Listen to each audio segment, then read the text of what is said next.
Hello students. आज हम 11th class का फर्स्ट चैप्टर पढ़ेंगे स्टैट्स। ये चैप्टर बहुत ही आसान है और आने वाले कई चैप्टर्स में काम आएगा।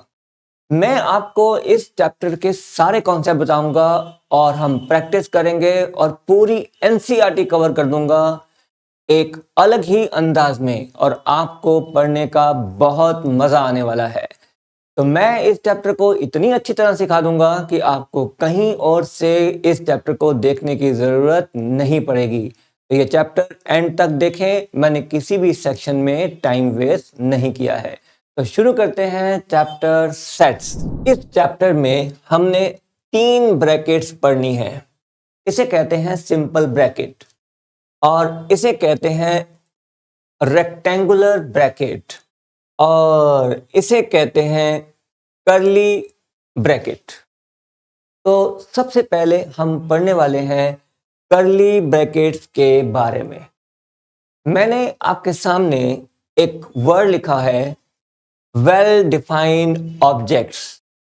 Well defined object, well defined objects वो ऑब्जेक्ट होते हैं जो आप किसी छोटे से पूछें, किसी बड़े से पूछें, इस कंट्री में पूछें, पूरी दुनिया में किसी से पूछें तो सबका एक ही आंसर होगा। उसे कहते हैं वेल डिफाइंड ऑब्जेक्ट। जैसे फॉर एग्जांपल मैं आपसे कहूं इंग्लिश अल्फाबेट कौन कौन से होते हैं, तो क्या जो मैंने आपसे पूछा है क्या वो वेल डिफाइंड है? यस, इंग्लिश अल्फाबेट आप किसी छोटे से पूछो, आप बड़े से पूछो, आप इस कंट्री में पूरी दुनिया में किसी से पूछो, सबका एक ही आंसर होगा ABCD XYZ। ये इंग्लिश अल्फाबेट हो गए। अगर मैं आपसे पूछूं एक फर्स्ट 3 नेचुरल नंबर कौन से होते हैं, तो आप कहने वाले हैं 1 2 3। अब इस दुनिया में कहीं भी किसी से पूछोगे तो 1 2 3 ही बोलेगा।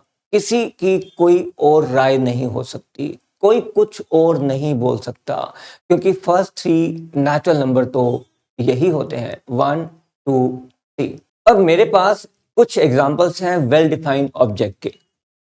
जैसे फर्स्ट 5 ऑड नंबर्स।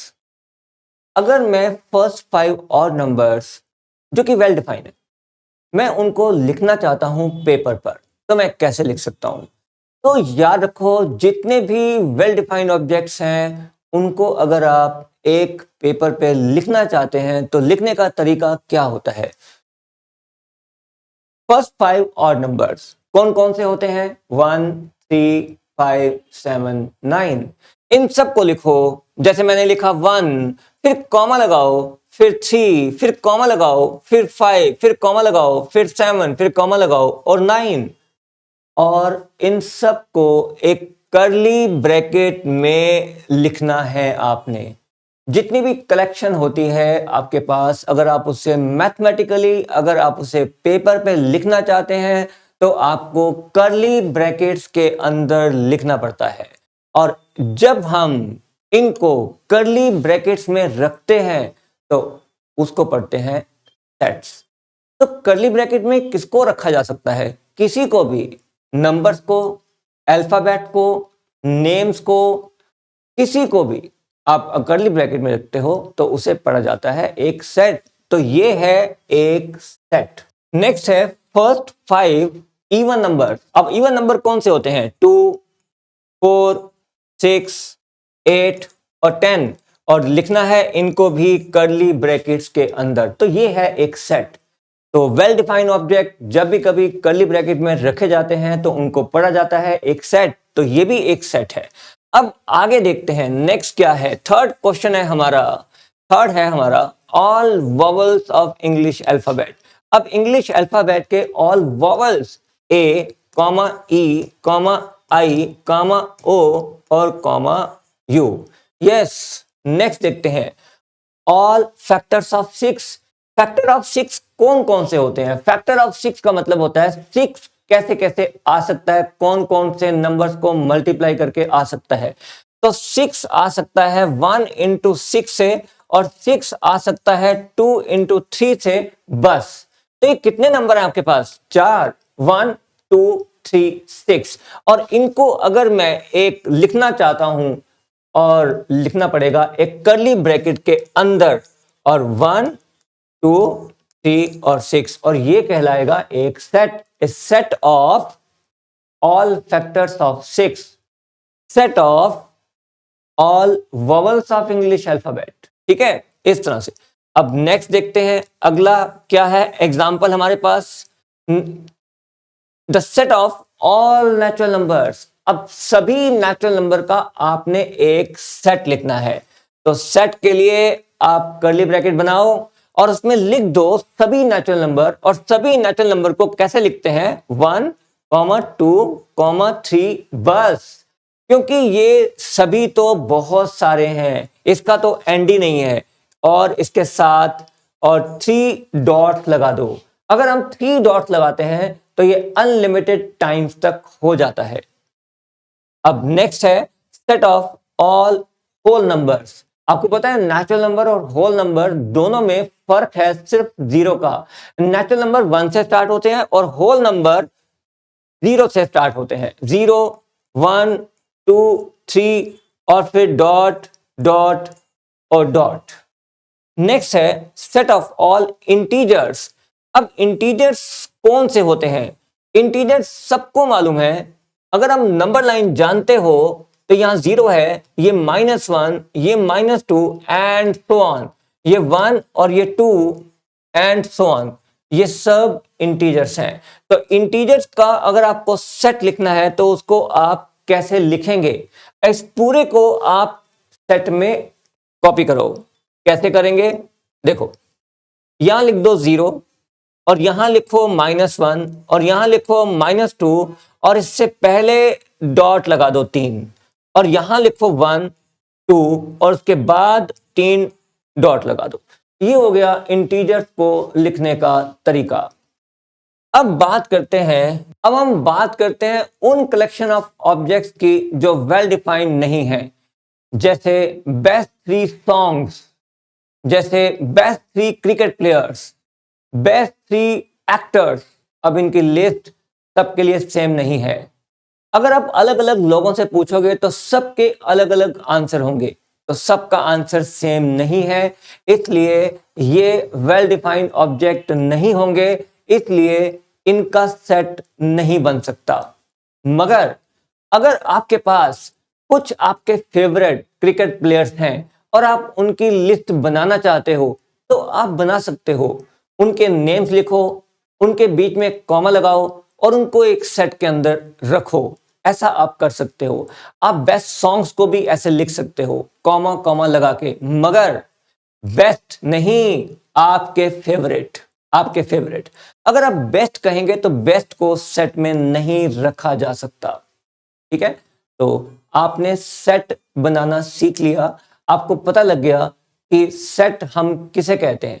अब इस चैप्टर में और आगे बढ़ते हैं। एक सेट के अंदर जितने भी नंबर्स होते हैं, अल्फाबेट्स होते हैं, नेम्स होते हैं, मींस ऑब्जेक्ट्स होते हैं, उन सब को कहते हैं एलिमेंट ऑफ द सेट।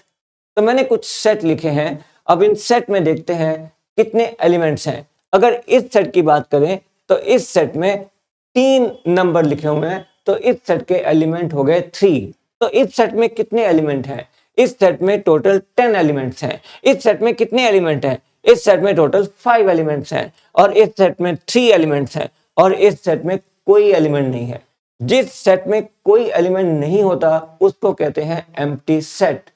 और कुछ सेट और भी हैं, जैसे हम इस सेट की बात करें तो इस सेट में कितने एलिमेंट्स हैं नहीं पता लग सकते, क्योंकि डॉट डॉट डॉट है, मतलब इनडेफिनेट, हमें कुछ नहीं पता ये कितने होंगे। और इस सेट में कुछ नहीं पता कितने होंगे, इस सेट में कुछ नहीं पता कितने होंगे, और इस सेट में भी कुछ नहीं पता कितने होंगे। तो इसीलिए ऐसे सेट्स को बोलते हैं इनफाइनाइट सेट।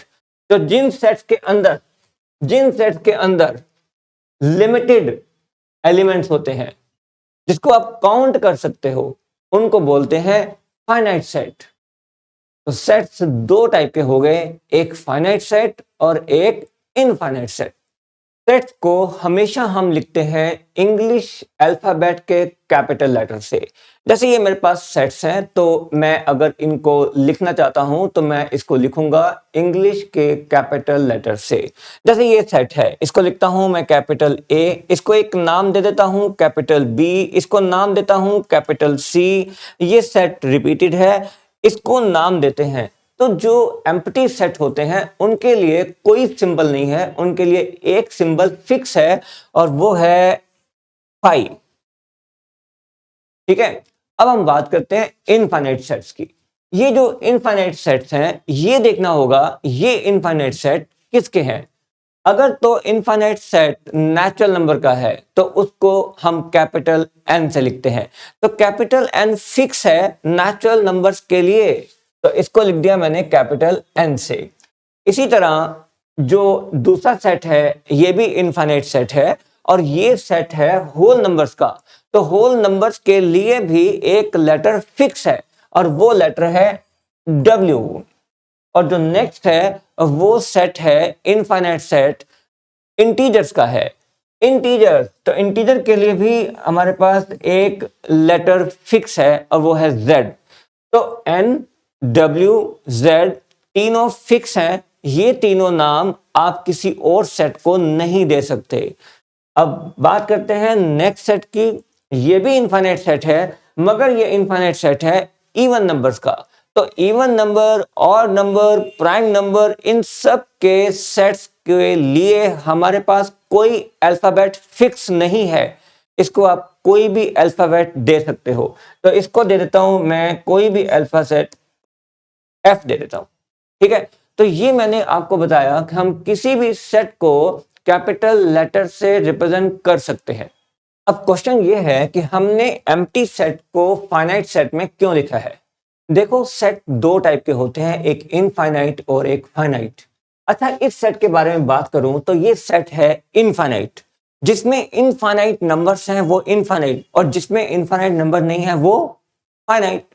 तो क्या आपको एम्प्टी सेट में लगता है कि इनफाइनाइट नंबर है? नहीं, तो ये फाइनाइट सेट हुआ। अब बात करते हैं कुछ सिंबल्स की। मैंने लिखे हैं आपके सामने 3 सेट्स।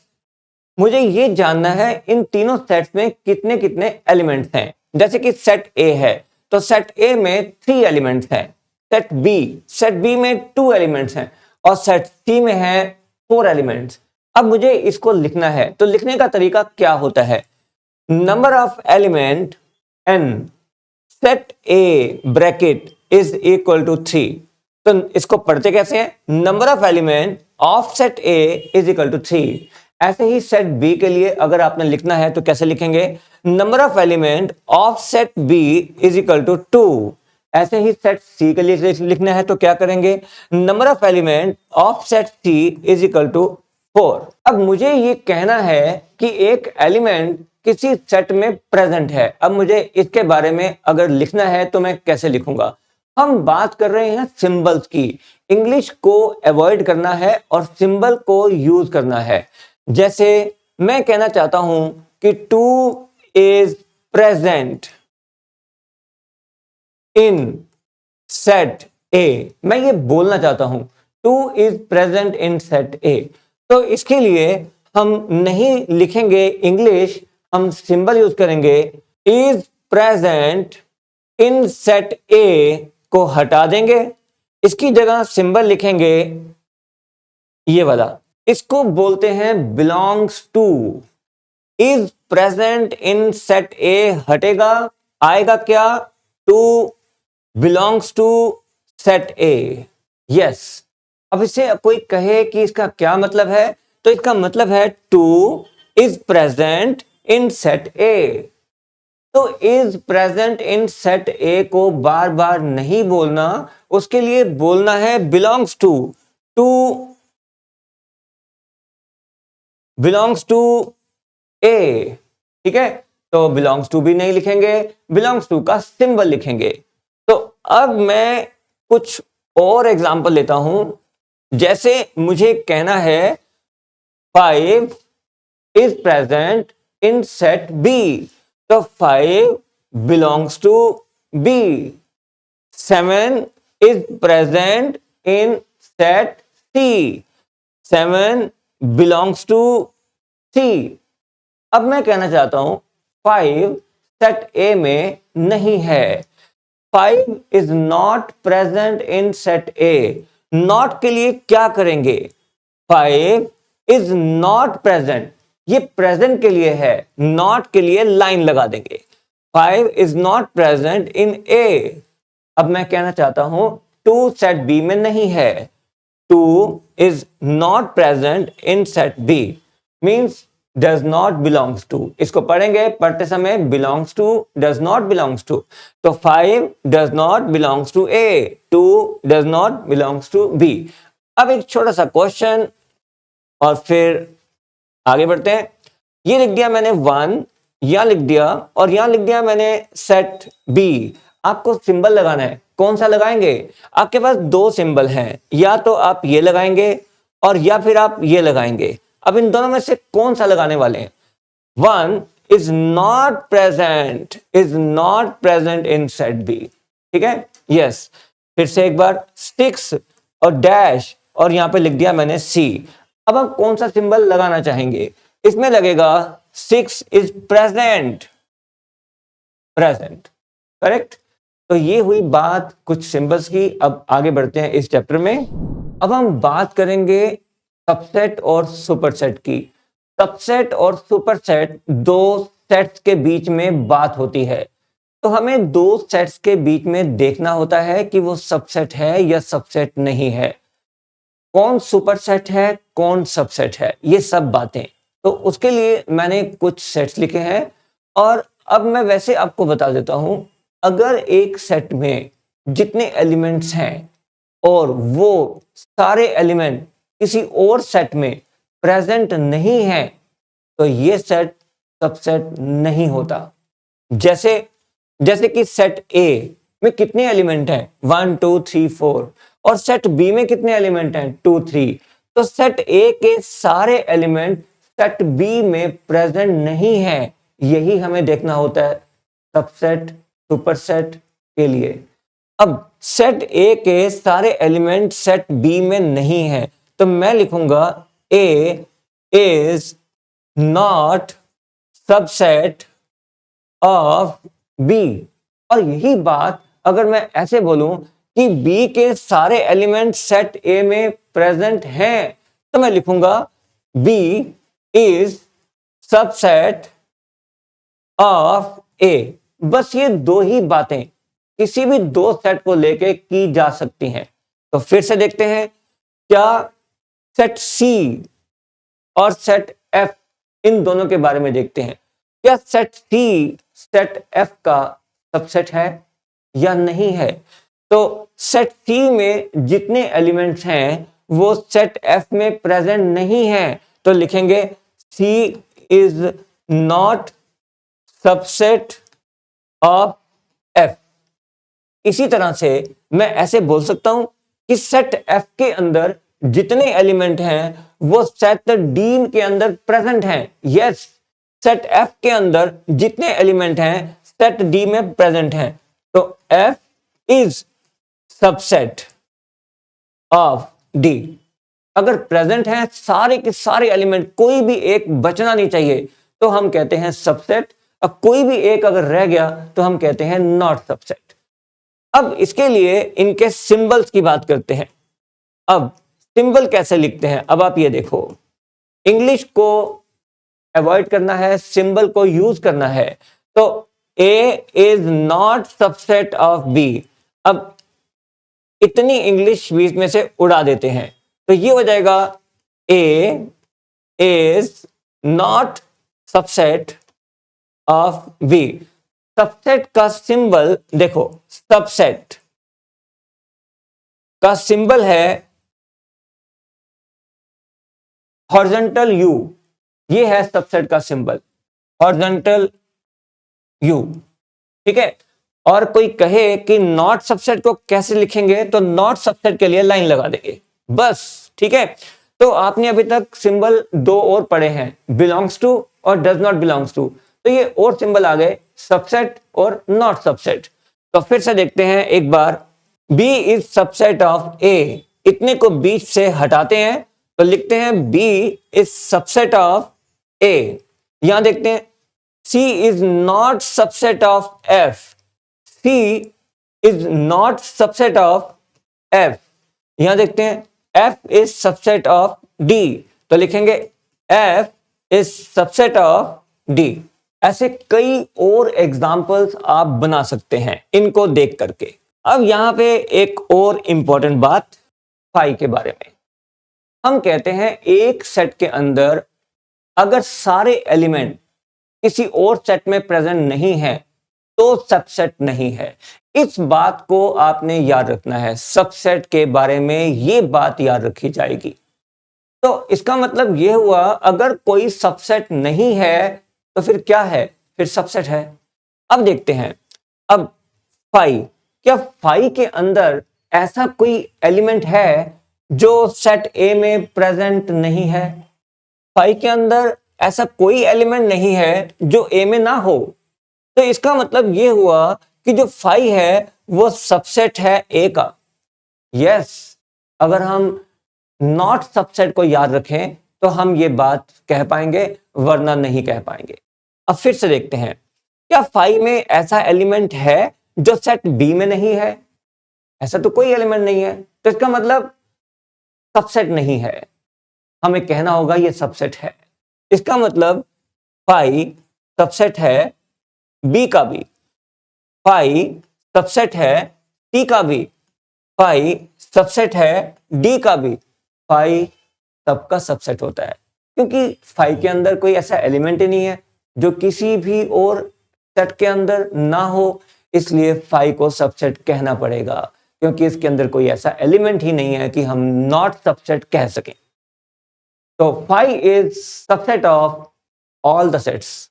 यस, एक और बात, अब यहां पे आप देखो, एक सेट की बात करता हूं, 1 2 1 2 2 3 3, ये एक सेट है, बिल्कुल सही लिखा हुआ है, इसमें कोई कमी नहीं है। अब इस सेट में आपको एलिमेंट्स रिपीटेड दिए गए हैं, तो आपकी रिस्पॉन्सिबिलिटी है सबसे पहला काम करो, इस सेट को आप ठीक करो। टीचर ने जानबूझ करके सेट को ऐसा लिखा है, आप इसको ठीक करो। नेक्स्ट स्टेप में आप इसके एलिमेंट्स रिपीट मत करो। एलिमेंट रिपीट नहीं किए जाते, बस उसको एक एक बार लिखा जाता है। तो पहले 1 लिखो, फिर 2 लिखो, फिर 3 लिखो। ये सेट नहीं पढ़ा जाएगा ऐसे, ये ऐसे पढ़ा जाएगा। अगर कोई कहे कि इस सेट के अंदर कितने एलिमेंट हैं, तो आप ऐसा नहीं कहोगे 1 2 3 4 5 6 7, आप ऐसा नहीं कहने वाले 7 एलिमेंट हैं, आप कहेंगे इसमें 3 एलिमेंट हैं और वो रिपीटेड है। ठीक है, इसलिए नंबर ऑफ एलिमेंट्स सिर्फ 3 होंगे। अब यहां देखते हैं हम सेट ई और सेट ए, इन दोनों की बात करते हैं। सेट ई और सेट ए। सेट ई में जितने एलिमेंट हैं, क्या वो सेट ए में है? यस, सेट ई में जितने एलिमेंट हैं सेट ए में प्रेजेंट हैं। इसका मतलब मैं कहूंगा ई इज सबसेट ऑफ ए। मगर मैं ऐसा भी तो कह सकता हूं एंड आल्सो ए के सारे एलिमेंट सेट ई में है। ए इज सबसेट ऑफ ई। दोनों बातें कह सकता हूं क्योंकि सारे के सारे एलिमेंट दोनों में प्रेजेंट हैं।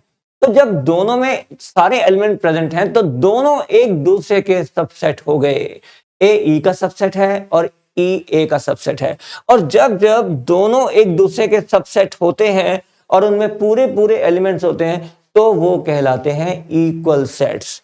इसका मतलब ये हुआ कि ए इज इक्वल टू ई। ठीक है, तो इक्वल सेट्स के लिए एक डेफिनेशन हो गई हमारी। क्या? अगर मैं कह दूं A is subset of B and B is subset of A, तो मैं कह सकता हूं कि A is equal to B। तो इक्वल सेट का मतलब है दोनों सेट तभी इक्वल होते हैं जब उनके अंदर एलिमेंट्स सेम हो, सेम एलिमेंट हो।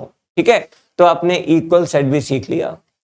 तो ठीक है, अब आगे बढ़ते हैं इस चैप्टर में। अब बात करते हैं सुपर सेट की।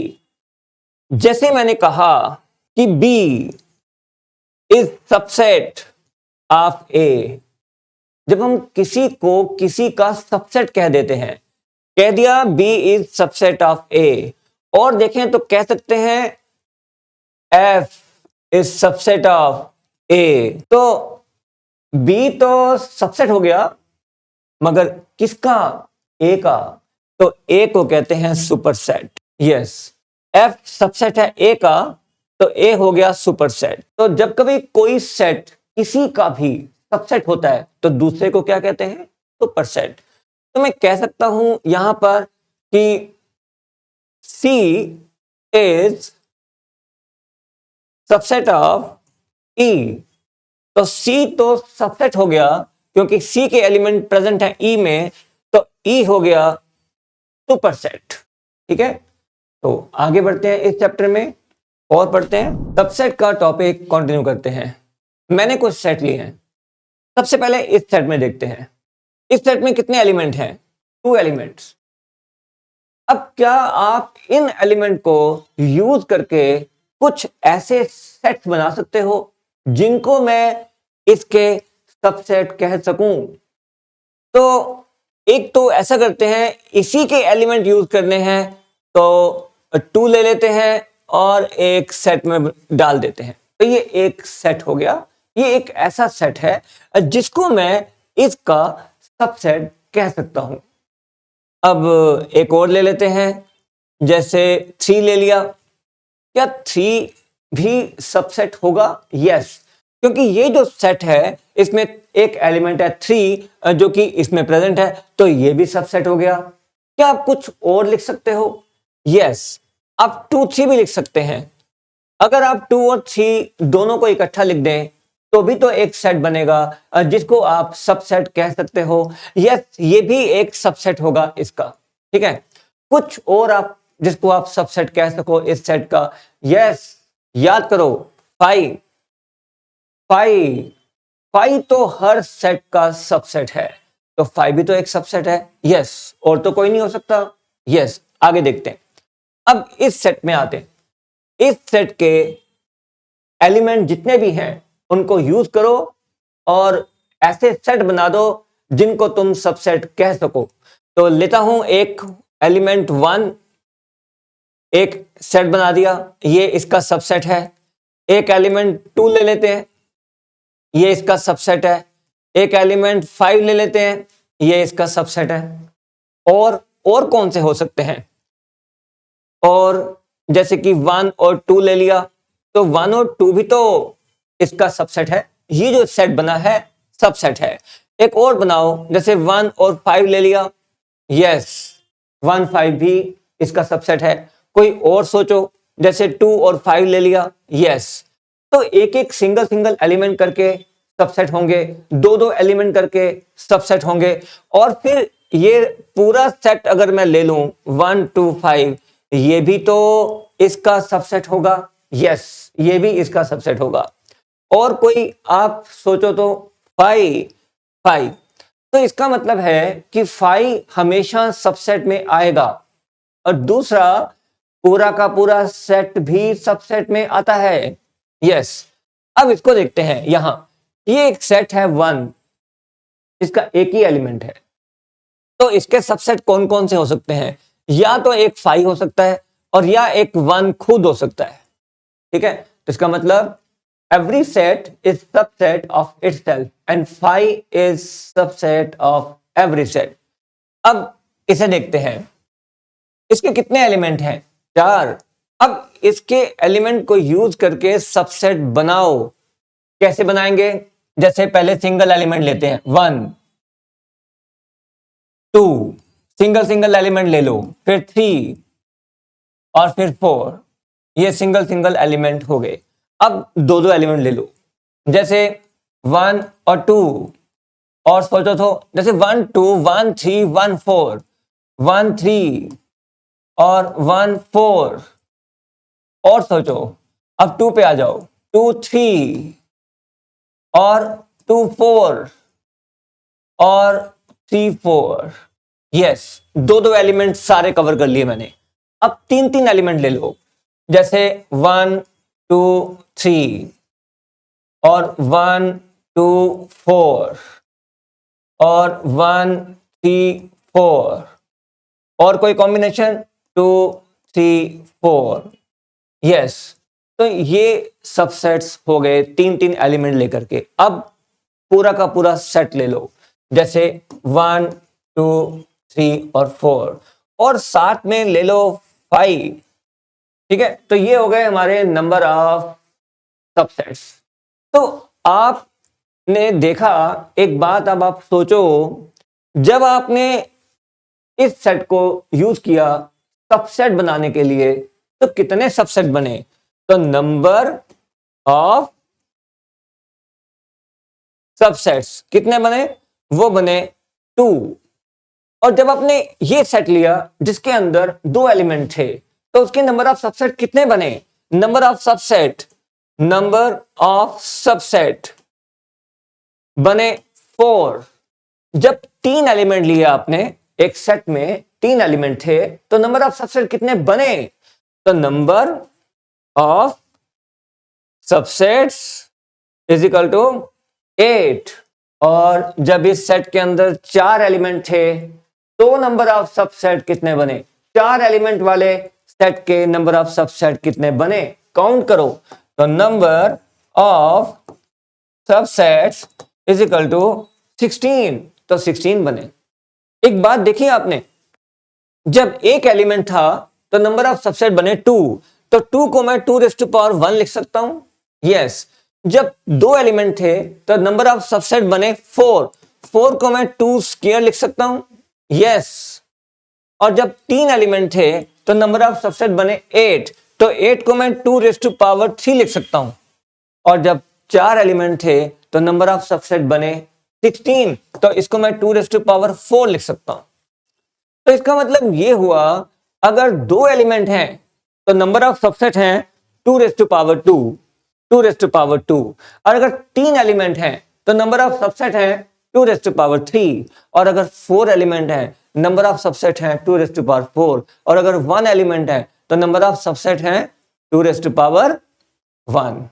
और अगर ये 10 एलिमेंट होते और नंबर ऑफ सबसेट बनाने होते तो हम बनाएंगे नहीं, और ना ही कोई तुमसे पूछेगा। वो तुमसे सिर्फ इतना पूछेगा कि बताओ कितने सबसेट होंगे, तो होंगे 2⁻10। अगर किसी सेट में 7 एलिमेंट्स हैं तो नंबर ऑफ सबसेट कितने होंगे? 2⁻7। यस, तो आपको नंबर ऑफ सबसेट्स लिखने आ गए कि आप नंबर ऑफ सबसेट कैसे लिख सकते हैं। जरा देखते हैं एक और बात, इसको देखते हैं। इस वाले केस में ये जितने भी आपने सबसेट बनाए हैं, इनमें से एक सबसेट ऐसा है जो पूरा का पूरा सेट है। यस, ये रहा। और इसको देखें तो इसके भी आपने सबसेट बनाए हैं 2⁻3 8। इसमें एक सबसेट ऐसा था जो पूरा का पूरा सेट है। हर बार किसी भी क्वेश्चन में एक पूरा का पूरा सेट सबसेट होगा, तो इसमें भी ऐसा ही है। देखो आप, ये पूरा का पूरा सेट सबसेट है। तो जब कभी पूरा का पूरा सेट सबसेट होता है तो उस सेट को, जो पूरा का पूरा सेट होता है, उसको कहते हैं improper subset. Improper subset.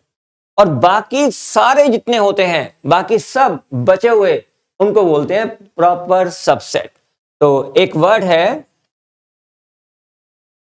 Proper subset और दूसरा है इम्प्रॉपर सबसेट। तो प्रॉपर सबसेट कितने होंगे? तो याद रखो, इम्प्रॉपर सबसेट एक होता है। जब इम्प्रॉपर एक होता है तो फिर प्रॉपर कितने हुए? टोटल में से एक माइनस कर दो, तो टोटल कितने थे? 4। 4 - 1 = 3। इसी तरह इसमें देखते हैं, इम्प्रॉपर सबसेट कितने हैं? 1। और प्रॉपर सबसेट कितने होंगे? Proper subset = 8 - 1। 8 - 1 = 7। इस केस में सबसेट कितने हैं? 16। इम्प्रॉपर कितने हैं 1, तो फिर प्रॉपर कितने हो गए 16 माइनस 1 इज इक्वल टू 15। ठीक है, तो ये था सबसेट्स का टॉपिक कंप्लीट। आपको सबसेट देखने आ गए, आपको सबसेट बनाने आ गए। तो 5 एलिमेंट का सबसेट कोई आपसे नहीं पूछेगा, 6 एलिमेंट का नहीं पूछेगा, 7 का नहीं पूछेगा। अगर पूछेगा तो सिर्फ 4 एलिमेंट तक पूछेगा पेपर में बस, और इसके बाद आपको सिर्फ नंबर ऑफ सबसेट पूछेंगे। तो नंबर ऑफ सबसेट हो गए, तो नंबर ऑफ सबसेट हो गए by the formula number of subset is 2 raise to power n। n का मतलब होगा जितने एलिमेंट होंगे।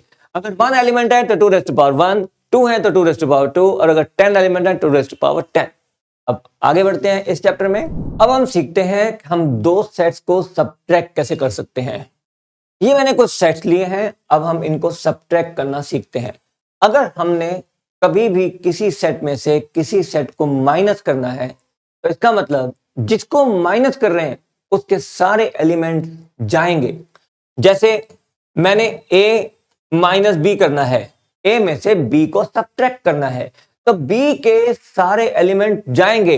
b के एलिमेंट कौन है 2 3 5 6। ये 2 3 5 6 अब हमें नजर नहीं आने चाहिए। तो बचेगा कौन, जो पहले होता है वही बचता है। जो पहले लिखा हुआ है a ही बचेगा, a ही बचेगा, बट उसमें से b के एलिमेंट सारे चले जाएंगे। तो b के एलिमेंट कौन है 2 3 5 6। 2 3 5 6 अगर है तो उनको हटा दो, क्योंकि वो माइनस हो रहे हैं। तो 2 3 है, हटा दिए, तो बचा कौन 1 और 4। यस, अगर इसी तरह से मैं कह दूं कि b माइनस ए कितना होगा, b माइनस ए का मतलब है a को हटा दो, a को आपने हटाना है, a हटेगा 1 2 3 4 हटेगा। 1 2 3 4 नजर नहीं आने चाहिए, मगर फिर नजर कौन आएगा, नजर तो b आएगा, क्योंकि b पहले है। जो पहले होता है वो नजर आएगा, मगर उसमें जो माइनस हो रहा है वो नजर नहीं आना चाहिए। तो a कौन है 1 2 3 4, 1 2 3 4 नजर नहीं आने चाहिए। तो b में 1 2 3 4 हटा दो, तो 1 2 1 नहीं है 2 3 है बस, तो 2 3 हटा दो, बचा कौन 5 और 6। यस, ये है सबट्रैक्शन। इसी तरह अगर मैंने कह दिया कि a माइनस e क्या होगा, अब a में से e को हटाओ तो e जाएगा, e के एलिमेंट नजर नहीं आने चाहिए, 1 5 7 8 नजर नहीं आने चाहिए। तो a में 1 5 7 8 नहीं होने चाहिए, तो a में 1 है, 1 को छोड़ दो, 2 3 और 4 बचेगा। अगर मैं ये कह दूं कि b माइनस सी कर दो, b में से c को माइनस कर दो, तो b में से c माइनस करना है, तो b में से c जाएगा, c के एलिमेंट नजर नहीं आने चाहिए, 4 5 6 7 नजर नहीं आने चाहिए। तो b में 4 5 6 नजर नहीं आने चाहिए, 5 6 पड़े हैं, हटा दो, बचेंगे कौन 2 और 3। ये हो गया b माइनस सी। तो आपको सबट्रैक्ट करना आ गया। अब किसी भी सेट में से किसी भी सेट को सबट्रैक्ट कर सकते हैं। जैसे कि यहां लिखा है u, अगर मैं u माइनस ए करूं तो क्या क्या बचेगा, u माइनस ए का मतलब है a जाएगा। a में कितने एलिमेंट हैं 4, 1 2 3 4, 1 2 3 4 हटा दो, 1 2 3 4 हटाएं तो बचेगा कौन u में से 5 6 लेके 10 तक, ये बच जाएंगे। तो ये आपको सबट्रैक्ट करना आ गया कि किसी भी सेट में से किसी भी सेट को आप कैसे सबट्रैक्ट कर सकते हैं। आगे बढ़ते हैं। अब हम सीखेंगे यूनियन और इंटरसेक्शन। यूनियन का मतलब होता है जॉइन और इंटरसेक्शन का मतलब होता है कॉमन। तो यूनियन का सिंबल जैसे हम लिखते हैं यूनियन, और यूनियन का सिंबल है यू। देखो ऐसा होता है, ऐसे ना होके ये थोड़ा सा वाइड हो जाएगा ऐसे। इंग्लिश का जो अल्फाबेट है वो यू ऐसा होता है ऐसे, मगर ये होगा थोड़ा ऐसे एक्सपेंडेड फॉर्म में। ठीक है, ये है सिंबल यूनियन का। तो यूनियन का सिंबल है ये, और यूनियन का मतलब होता है टेक ऑल, सबको ले लो।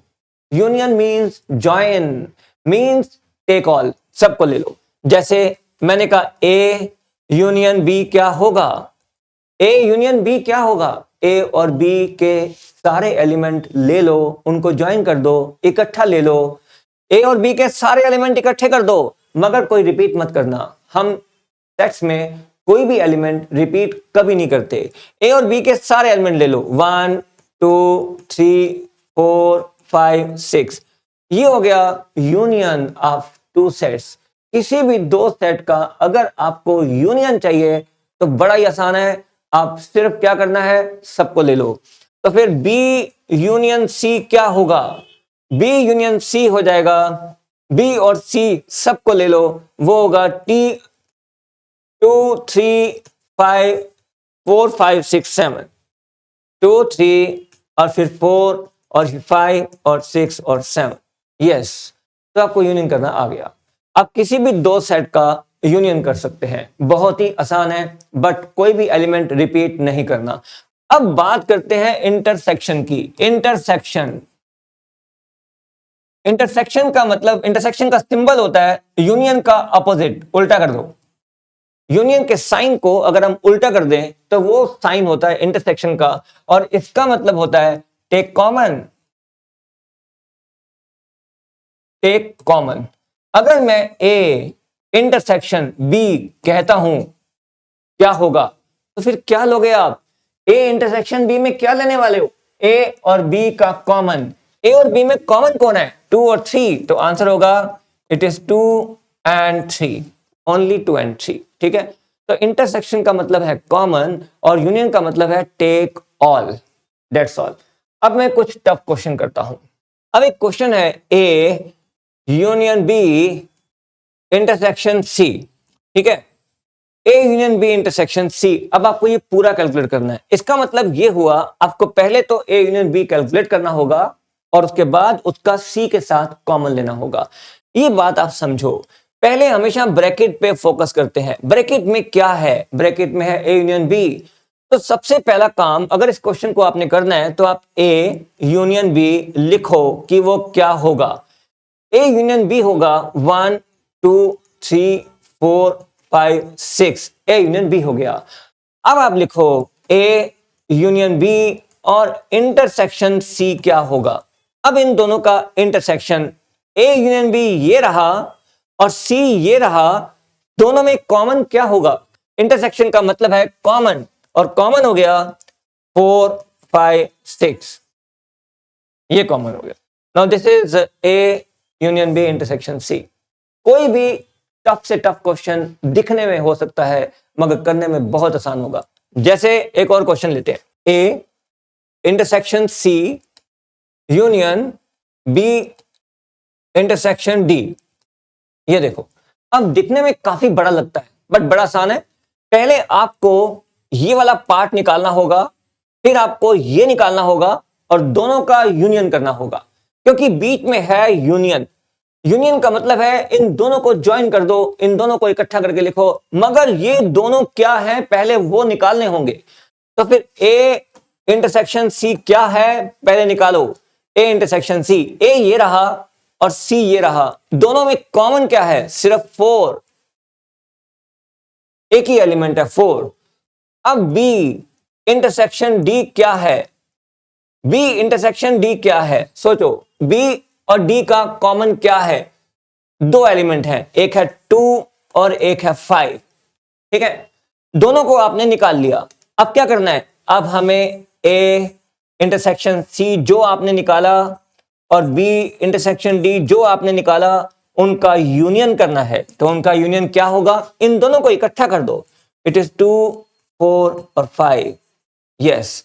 इस तरह से आप कोई भी क्वेश्चन बना करके कर सकते हैं, बहुत ही आसान है। पहले ब्रैकेट्स वाले को सॉल्व करो और फिर पूरे का कंबाइन कर दो, ठीक है।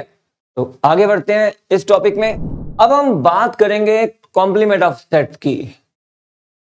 मैंने कुछ सेट्स लिए हैं A B C D E, इसमें एक सेट यू भी है। ये एक ऐसा सेट है जिसके अंदर बाकी सभी सेट्स के एलिमेंट्स पड़े हैं। अगर किसी सेट में बाकी सभी सेट्स के एलिमेंट पड़े हों तो उस पूरे ग्रुप में उस सेट को यूनिवर्सल सेट बोलते हैं। देखो, ये पूरा ग्रुप है, इसमें बहुत सारे सेट्स हैं। मगर एक सेट ऐसा है जिसके अंदर बाकी सब सेट के एलिमेंट पड़े हैं। कुछ ज्यादा भी हो सकते हैं बट उनके तो पड़े ही पड़े हैं। तो ऐसे सेट का नाम होता है यूनिवर्सल सेट और उसे लिखा जाता है इंग्लिश अल्फाबेट यू से। ठीक है, अब बात है कॉम्प्लीमेंट्री की। कॉम्प्लीमेंट्री का क्या मतलब होता है? कॉम्प्लीमेंट्री का मतलब है, जैसे हम कहते हैं ए का कॉम्प्लीमेंट क्या होगा। ए का कॉम्प्लीमेंट का मतलब है इंग्लिश में it is not A, not a. मगर ये कैलकुलेट कैसे करते हैं? अगर किसी को एक कॉम्प्लीमेंट कैलकुलेट करना हो तो कैसे कैलकुलेट करेंगे? मींस एक ऐसा सेट दिखा दो जिसमें ए ना हो, तो उसके लिए क्या करेंगे? यूनिवर्सल में से ए को माइनस कर देंगे। तो कहने का मतलब हुआ, कभी भी आपको किसी भी सेट का यूनिवर्स कॉम्प्लीमेंट निकालना हो, किसी भी सेट का कॉम्प्लीमेंट निकालना हो, तो उसे यूनिवर्सल में से माइनस कर दो। तो जरा यूनिवर्सल में से ए को माइनस करो, माइनस करना तो आपको आता है। तो ए को माइनस कर दो यूनिवर्सल में से, बचेगा क्या? बचेगा 5 6 7 8 9, ये बचेंगे एलिमेंट।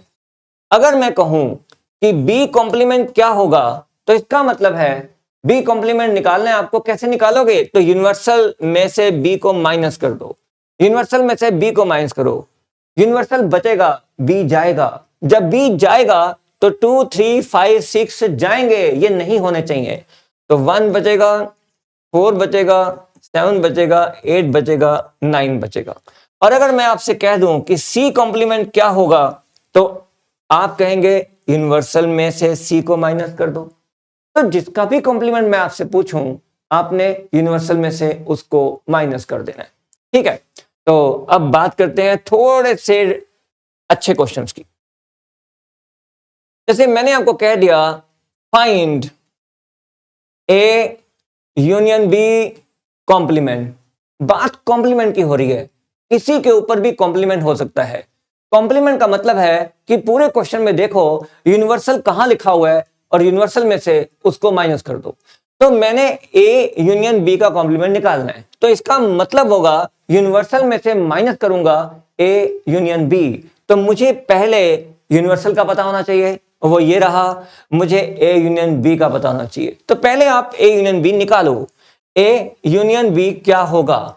ए और बी का यूनियन करो, क्या बनेगा? 1 2 3 4 5 6, ये रहा A union B. Number repeat नहीं करने हैं, ठीक है, एक एक बार लिखना है। अब बताओ ए यूनियन बी कॉम्प्लीमेंट क्या होगा? तो ए यूनियन बी कॉम्प्लीमेंट है यूनिवर्सल में से माइनस कर दो ए यूनियन बी को। जिसका भी कॉम्प्लीमेंट निकालना है यूनिवर्सल में से माइनस करो, तो करो माइनस। यूनिवर्सल ये रहा और ए यूनियन बी ये रहा। ए यूनियन बी हटेगा, ए यूनियन बी जाएगा। 1 2 3 4 6 नजर नहीं आना चाहिए, तो 1 2 3 4 6 नजर नहीं आना चाहिए, तो नजर कौन आएगा? 7 8 और 9, ये रहा ए यूनियन बी कॉम्प्लीमेंट। और अगर मैं क्वेश्चन दे दूं कि ए इंटरसेक्शन बी कॉम्प्लीमेंट क्या होगा, तो फिर आप क्या करेंगे? आप सबसे पहले ए इंटरसेक्शन बी निकालेंगे। ए इंटरसेक्शन बी क्या होगा? ए और बी में कॉमन क्या है?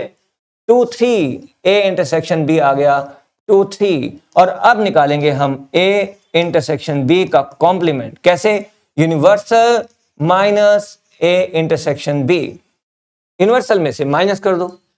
अब यूनिवर्सल में से ए इंटरसेक्शन बी जाएगा, ए इंटरसेक्शन बी नजर नहीं आना चाहिए, तो ए इंटरसेक्शन बी में है कौन? 2 3 नजर नहीं आना चाहिए। 1 4 5 6 7 8 9। तो कैसा भी क्वेश्चन आप बनाओ, बट कॉम्प्लीमेंट का मतलब है यूनिवर्सल में से उसे माइनस कर दो। जैसे ए माइनस बी कॉम्प्लीमेंट, ये निकालना है आपने। अब ए माइनस बी कॉम्प्लीमेंट कैसे आएगा? पहले तो आपको ए माइनस बी निकालना होगा और वो जो भी आएगा उसको यूनिवर्सल में से माइनस करना होगा। ए माइनस बी कितना होगा? ए में से बी को माइनस करो, क्या आया? ए में से बी को माइनस करेंगे तो 1 आएगा और 4 आएगा। और अब ए माइनस बी का कॉम्प्लीमेंट क्या होगा? यूनिवर्सल में से ए माइनस बी माइनस कर देंगे। तो यूनिवर्सल में से माइनस करो, a माइनस बी क्या आया 1 4, 1 4 नजर नहीं आना चाहिए, तो बाकी सब आएंगे 2 3 5 6 7 8 और 9 ये नजर आएंगे। कैसा भी क्वेश्चन हो, कितना ही दिखने में मुश्किल हो, बट बहुत आसान है। कॉम्प्लीमेंट का मतलब है सिर्फ उसको निकाल के यूनिवर्सल में से माइनस कर दो। जैसे A union C intersection A union D, पूरे का कॉम्प्लीमेंट। मैंने अपनी तरफ से बहुत बड़ा क्वेश्चन लिया है, बट ये बहुत आसान है। मैं क्या करूंगा, पहले मैं इसे कैलकुलेट करूंगा, फिर मैं इसे कैलकुलेट करूंगा, फिर दोनों का इंटरसेक्शन लूंगा और फिर पूरे को यूनिवर्सल में से माइनस कर दूंगा। तो सबसे पहला स्टेप होगा कि हम निकालें ए यूनियन सी क्या होगा। ए यूनियन सी क्या होगा, ये होगा 1 2 3 4 टेक ऑल 5 6 7 ये ले लिया। और दूसरा है ए यूनियन डी क्या होगा। ए यूनियन डी क्या होगा, ए और डी का यूनियन, ये हो जाएगा 1 2 3 4 5। ए और डी को ज्वाइन कर दिया हमने। अब क्या करना है, अब हमें ए यूनियन सी और ए यूनियन डी इन दोनों में हमें कॉमन लेना है। कॉमन क्या होगा इन दोनों में, कॉमन मतलब इंटरसेक्शन। कॉमन क्या होगा, कॉमन होगा देखो 1 2 3 4 5 ये होगा कॉमन।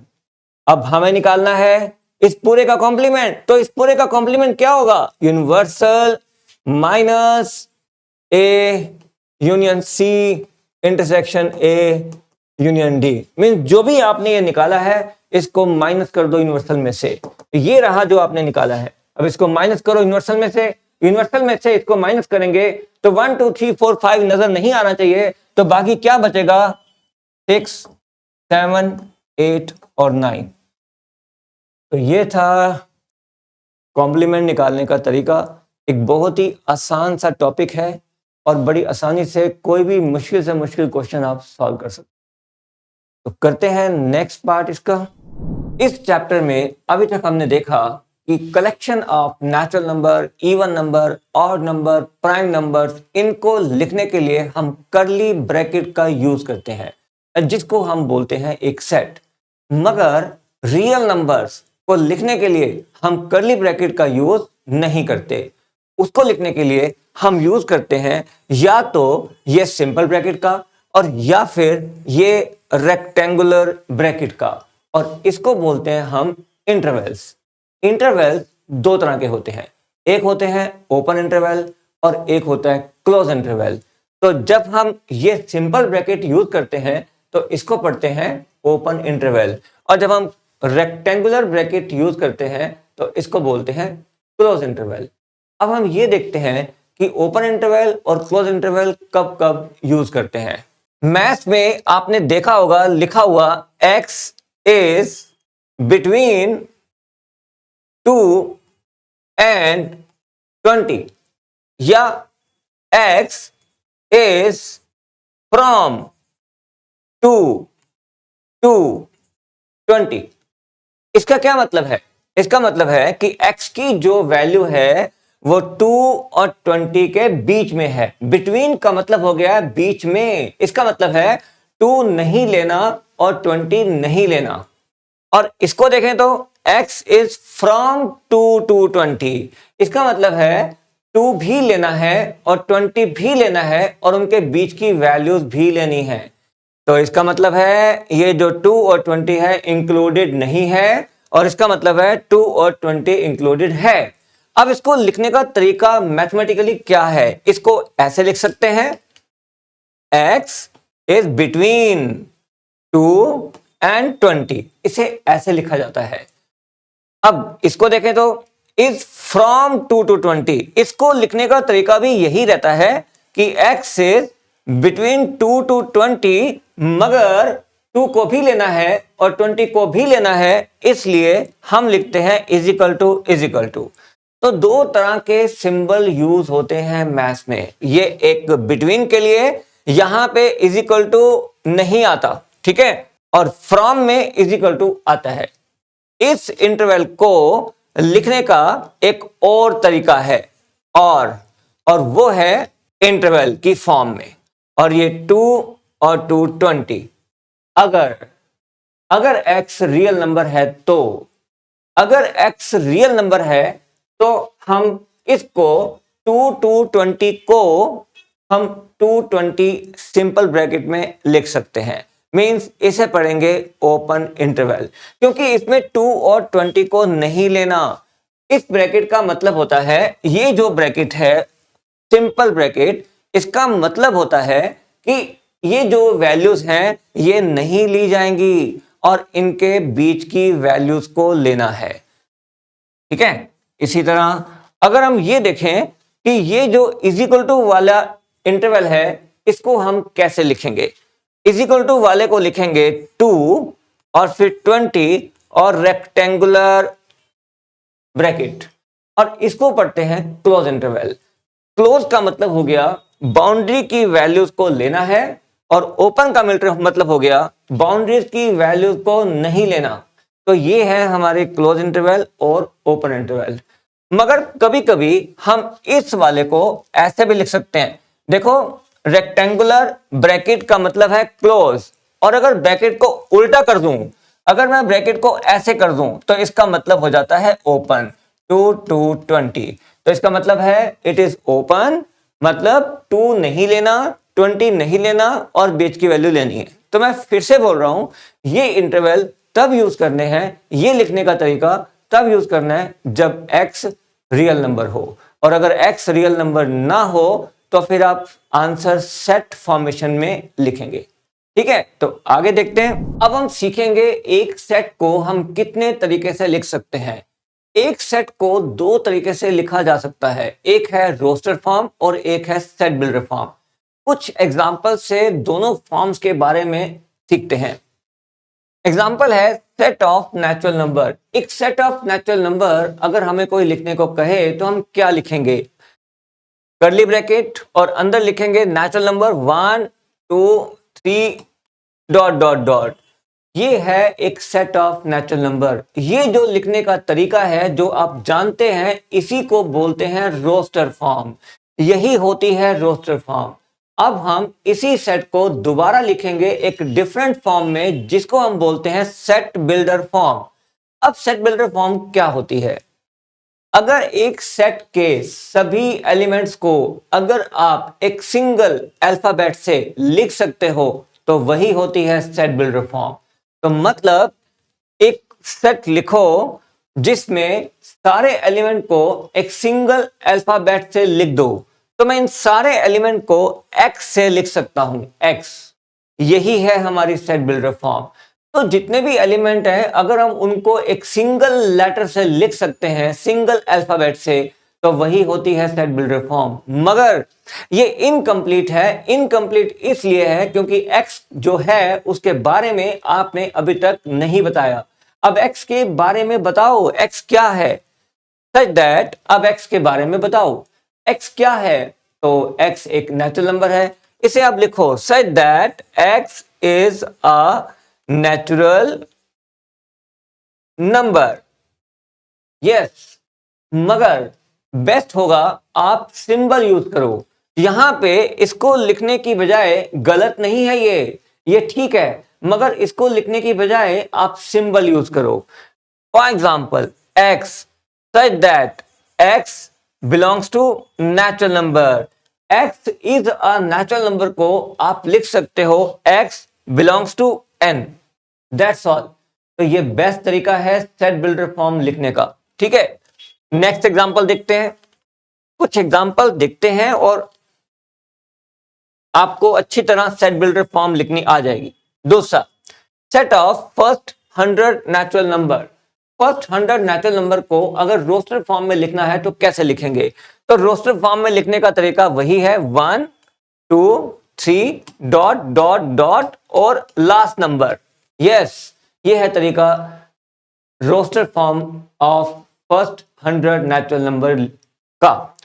अब हम इसको सेट बिल्डर फॉर्म में लिखना चाहते हैं सेट बिल्डर फॉर्म में लिखना चाहते हैं तो कैसे लिखेंगे? यही लिखेंगे x बस।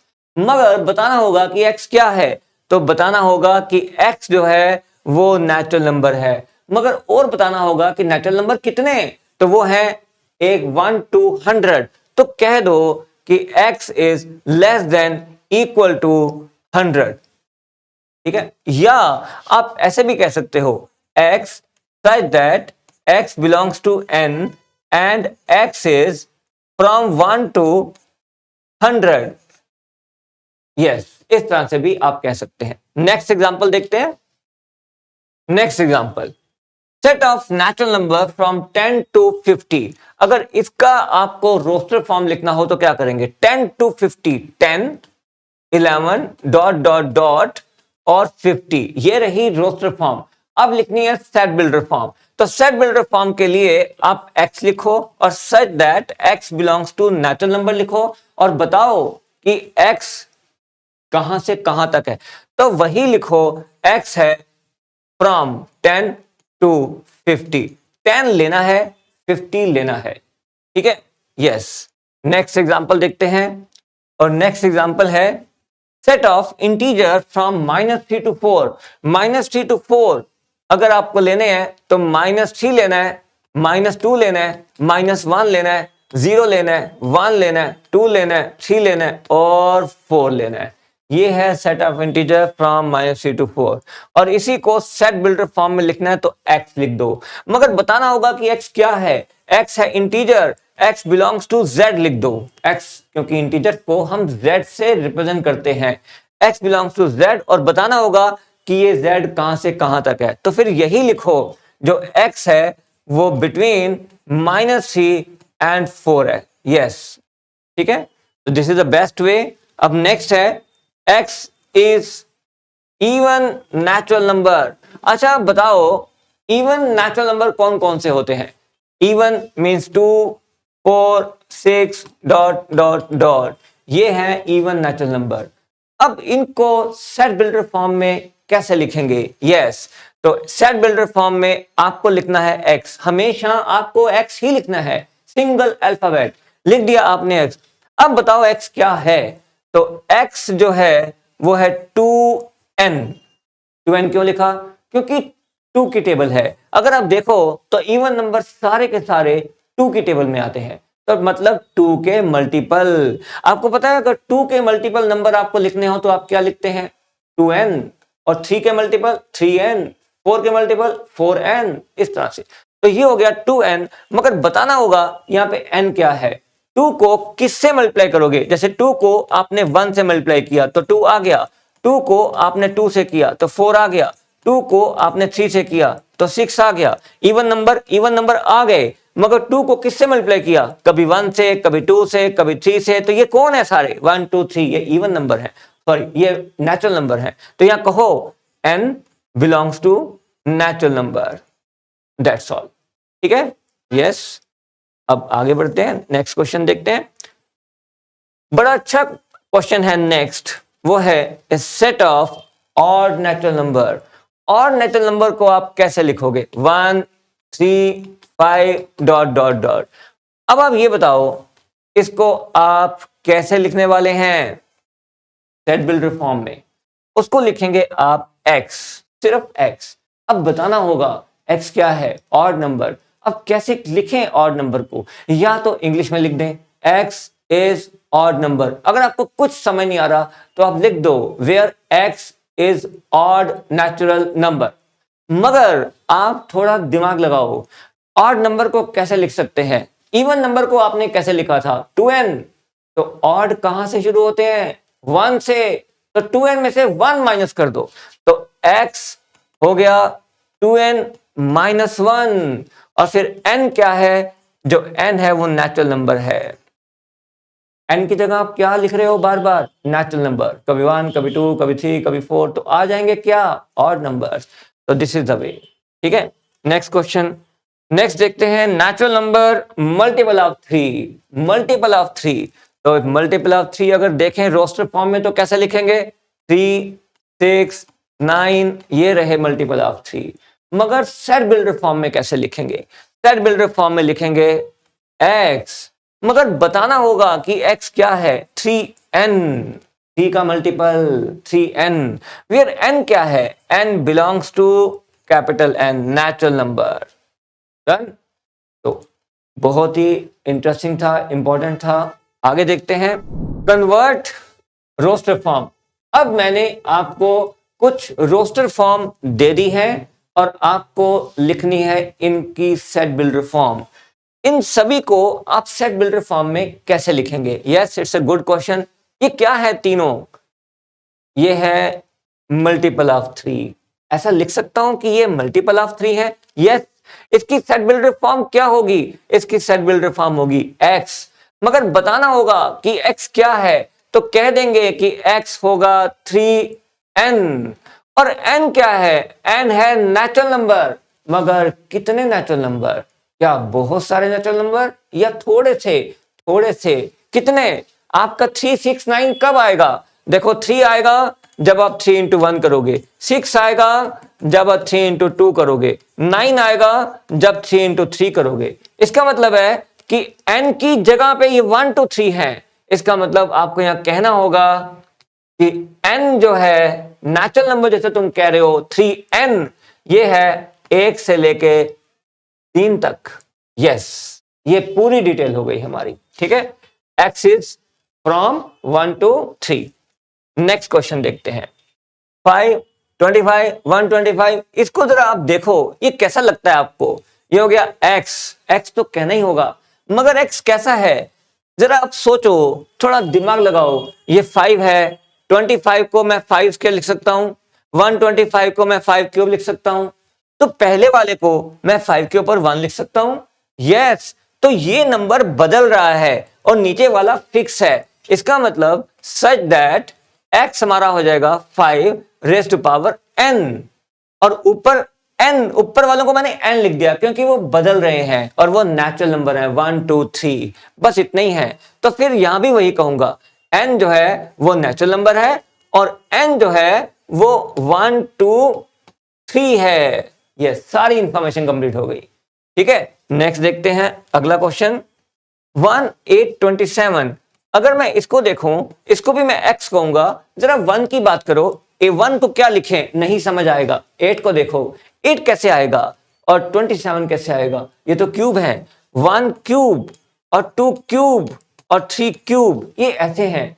अब इसका मतलब ये हुआ कि ऊपर का नंबर जो है वो फिक्स है 3। इसका मतलब जो x है वो है पावर में 3, मगर नीचे क्या है? नेचुरल नंबर, नीचे हो गया n रेज़ टू पावर 3। ठीक है, तो अब बताना पड़ेगा n क्या है, तो कहना पड़ेगा जो n है वो नेचुरल नंबर है, और कहना पड़ेगा जो n है वो 1 से लेके 3 तक है। नेक्स्ट देखते हैं, ये क्या है? ये सब क्या है? जरा आप सोचो। ये सब है प्राइम नंबर्स, ये सब प्राइम नंबर्स हैं। तो प्राइम नंबर के लिए मेरे पास कोई रास्ता नहीं है, उसको कहना होगा x such that x is a prime number less than 12, क्योंकि 11 यहां है तो लेस देन 12 कर दिया मैंने। लेस देन 12 मींस 12 से कम जितने प्राइम नंबर हैं, वो भी नेचुरल प्राइम नंबर तो नेचुरल नंबर के साथ ही होते हैं। ठीक है, नेक्स्ट देखते हैं। अब इसको देखते हैं, इनको भी बहुत इंपॉर्टेंट क्वेश्चन है, ये आपके स्कूल टेस्ट में आपको मिलने वाले हैं। तो अब जैसे ये क्वेश्चन आ गया, इसको सेट बिल्डर फॉर्म में कैसे लिखोगे आप? x नहीं लिख सकते, x बताना होगा। अब x तो x है क्या, बताना होगा x क्या है। ये देखो x डिवाइड के हैं, सब डिवाइड के हैं, ये सब डिवाइड में आ रहे हैं। तो सोचो, जरा सोचो, x such that x is equal to, अब ऊपर के नंबर देखो 1 2 3, पहले में 1 है, दूसरे में 2 है, तीसरे में 3 है, फोर्थ में 4 है, फिफ्थ में 5 है, सिक्स में 6 है, तो फर्स्ट में 1 है, तो इसका मतलब n लिख दिया अपॉन, मगर पहले में अगर 1 है तो नीचे क्या है? ऊपर वाले का +1, नीचे 2 है, तो जो 2 है वो ऊपर वाले का +1 है और ऊपर वाले को आपने क्या लिखा है n, तो नीचे क्या आएगा n+1। क्या इस तरीके से x की सारी वैल्यू आ रही है? यस। देखो एक बात ख्याल रखो, आप लिखेंगे यहां पे x ही, मगर फिर से बताना पड़ेगा वो x कैसे आएगा। तो वो कैसे आएगा वो मैंने बताया कि x आएगा n/n+1। अब n को 1 रखो, अगर आप n को 1 रखते हो तो नीचे 1+1 2 आ गया, इट इज 1/2। आप n को 2 रखो, 2/2+1 इट इज 2/3, यस आ गया। फिर आप 3 रखो, it is 3/3+1 it is 3/4, yes सारे आते जा रहे हैं, ठीक है। यस इसका मतलब ये ठीक है, मगर हमें कितने चाहिए? 6 तक चाहिए, बस सिर्फ 6 तक। तो कहना पड़ेगा जो n है वो नेचुरल नंबर है, पहली बात तो, और दूसरा जो n है वो 1 से 6 तक है। Yes it's a good question. अगले क्वेश्चन को देखते हैं। नेक्स्ट क्वेश्चन क्या है, इसके बारे में भी आप बताओ। फर्स्ट सबसे पहला काम तो ये x होगा। अब बताओ ये इसको कैसे आप करोगे। अब 1 है ऊपर पहले वाले में 1/1 लिख दो, फिर 1/4, फिर 1/9, इस तरह से आप इसको देखो। अब आप बताओ ये क्या है, इसको कैसे लिखते हो? 2^, इसको कैसे लिखते हो? 3^, इसको कैसे लिखते हो? 4^। तो पहले वाला क्या हो गया? 1^। अगर आप इस तरह सोचोगे तो आप आराम से कर लोगे। इसका मतलब अब इसकी रोस्टर और सेट बिल्डर फॉर्म में x क्या आएगा? x आएगा ये पूरा, इट इज 1, ऊपर सबका 1 है तो 1 अपॉन नीचे क्या है 1^, 2^, 3^, 4^, तो नीचे हो जाएगा n²। ठीक है, जो चीज बदल रही है उसकी जगह n और जो फिक्स है उसकी जगह वही। जैसे 2 2 2 2 तो पावर 2 कर दी, नीचे 1 कभी 2 कभी 3 कभी 4 तो नीचे n कर दिया। और कहना पड़ेगा n क्या है? नेचुरल नंबर है। और कहना पड़ेगा कहां से कहां तक? नहीं, कुछ नहीं, दिस इज अनलिमिटेड, बस नेचुरल नंबर है, बस इतना ही बहुत है। Yes it was a good question. Next question देखते हैं। अब इसमें आप फिर से दिमाग लगाओ, x सच दैट। अब देखो ये 1 है और नीचे 2 है, तो नीचे 2 1+1 करके आएगा, यहां 2 है नीचे 5 है, नहीं यहां पे बात नहीं बनती। थोड़ा और दिमाग लगाओ, ये कैसे होगा? देखो 1/2 कैसे होगा, और 2/5 कैसे होगा, और 3/10 कैसे होगा? 2-3 एग्जांपल से बात समझ में आ जाती है। इसे मैं जो भी मैंने लिखा है यहां पर, इसे मैं 2 और 5 को मैं 2^+1 लिख सकता हूं। इसी तरह ऊपर 3 है तो नीचे मैं 3^+1 लिख सकता हूं, और ऊपर यहां पर मैं 1^+1 लिख सकता हूं। देखो बात कंप्लीट हो गई। आप देखो ध्यान से यहां पे, तो इस सबको लिखने के लिए ये है हमारे पास पूरी फॉर्म।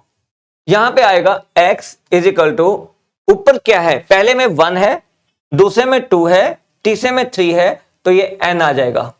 और नीचे सब में +1 है तो नीचे +1 आएगा, सब में +1 +1 +1।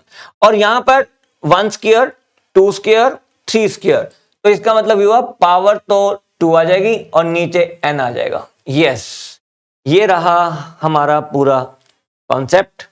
अब बताना पड़ेगा n क्या है। n एक नेचुरल नंबर है, और बताना पड़ेगा नेचुरल नंबर कितने हैं। अनलिमिटेड है तो छोड़ दो, और अगर लिमिटेड है तो बताओ लास्ट क्या है, कहां तक है? 7 तक। तो यहां कहना पड़ेगा जो n है वो 1 to 7 होगा, दैट्स ऑल।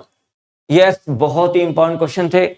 फिर आगे देखते हैं। अब हमारे पास रिवर्स क्वेश्चन है। अब हमें दिया हुआ है सेट बिल्डर फॉर्म, अब हमें उसे कन्वर्ट करना है रोस्टर फॉर्म में, बहुत ही आसान। तो पहला क्वेश्चन है x is a natural number multiple of 3, और मल्टीपल ऑफ 3 की रोस्टर फॉर्म सबको मालूम है, 3 6 9 मींस 3 की table, that's all. Next question, x is a natural number and x is, इसको पढ़ना सीखो, सबको आता है इसे पढ़ना। इसको कैसे पढ़ेंगे? इसका मतलब है x एक नेचुरल नंबर है जो कि 1 से 6 तक है, जिसमें 1 को नहीं लेना और 6 को लेना है, 1 को नहीं लेना, 1 को नहीं लेना तो 2 ले लो, फिर 3 ले लो, 4 ले लो, 5 ले लो और 6 को लेना है। इसका मतलब ये है, ठीक है।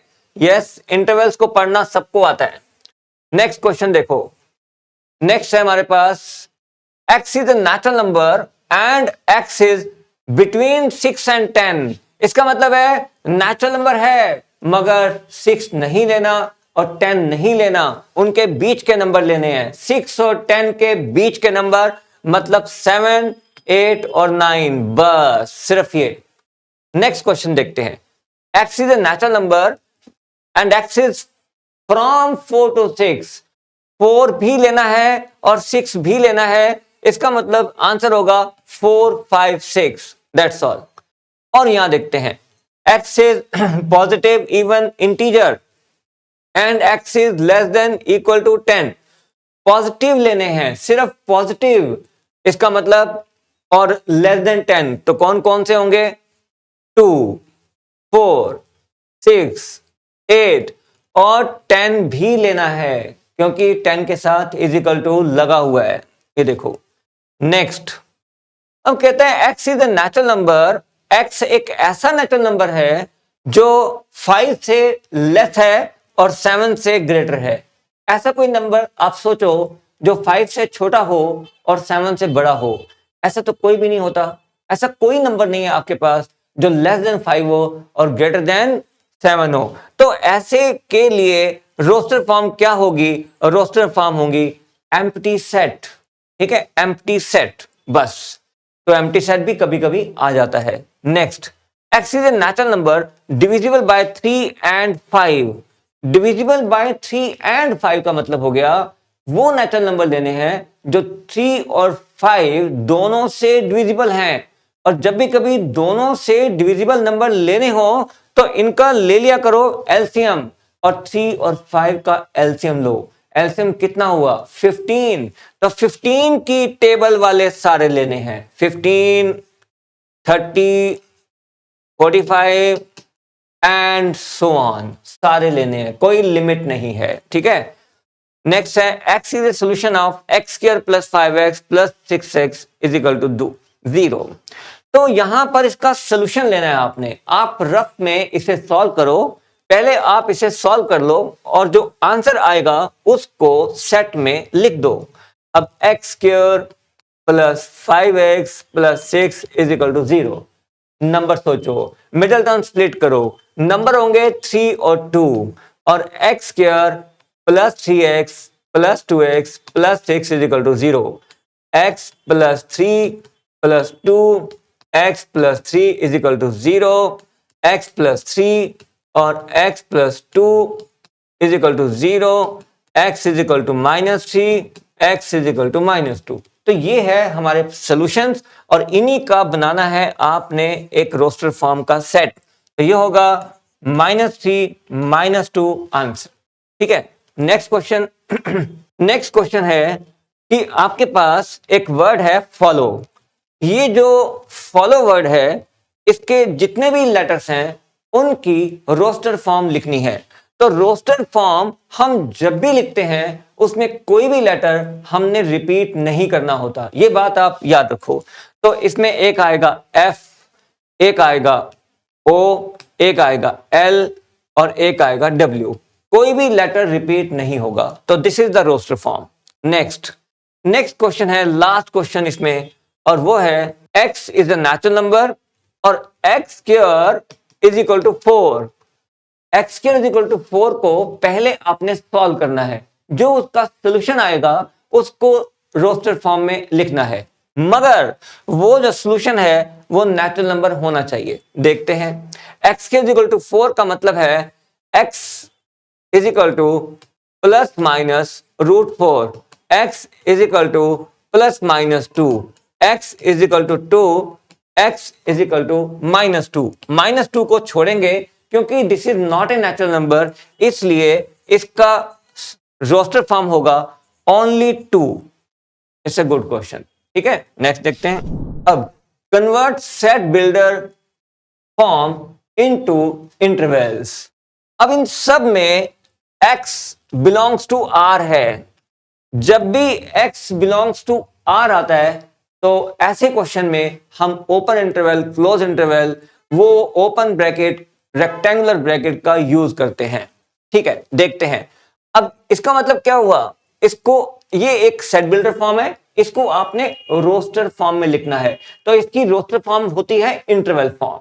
ठीक है, अब इसकी इंटरवल फॉर्म लिखनी होगी, तो इंटरवल फॉर्म क्या होगी, -4 to 6, 6 लेना है, -4 नहीं लेना, जहां नहीं लेना ओपन ब्रैकेट, जहां लेना है क्लोज ब्रैकेट। कितना आसान है, इसको देखते हैं।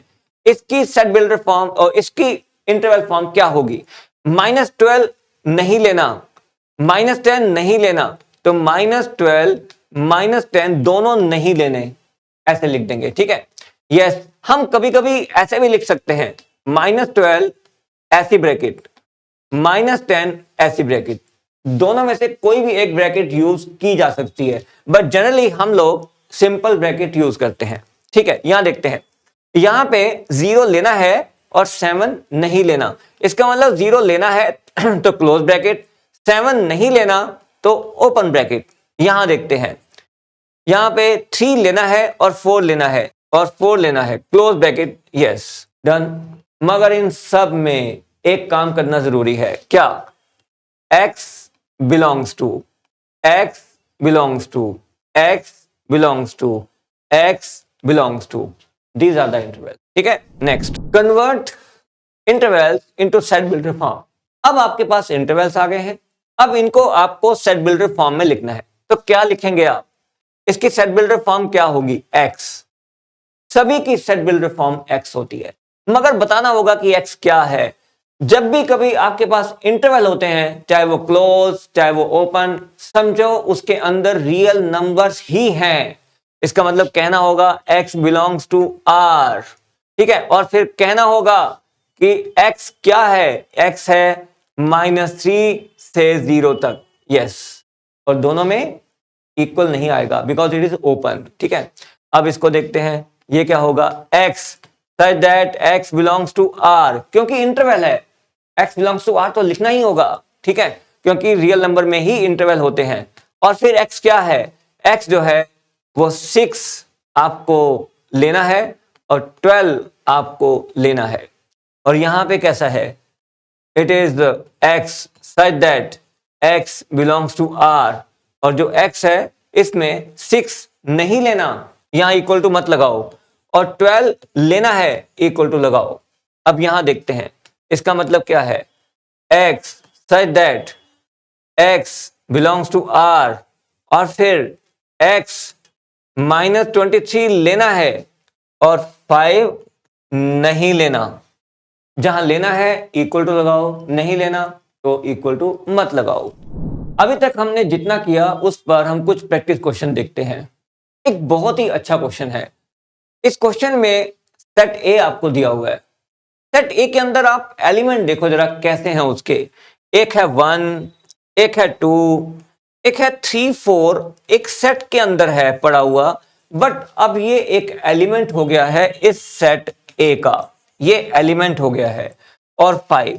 ठीक है, तो ये इसके एलिमेंट कितने हुए, 1, 2 और एक ये सेट और एक ये 5, टोटल 4 एलिमेंट हैं इस सेट के। अब आपने अभी तक 2 सिंबल पढ़े हैं, एक सिंबल पढ़ा है आपने सबसेट और एक सिंबल पढ़ा है आपने बिलोंग्स टू।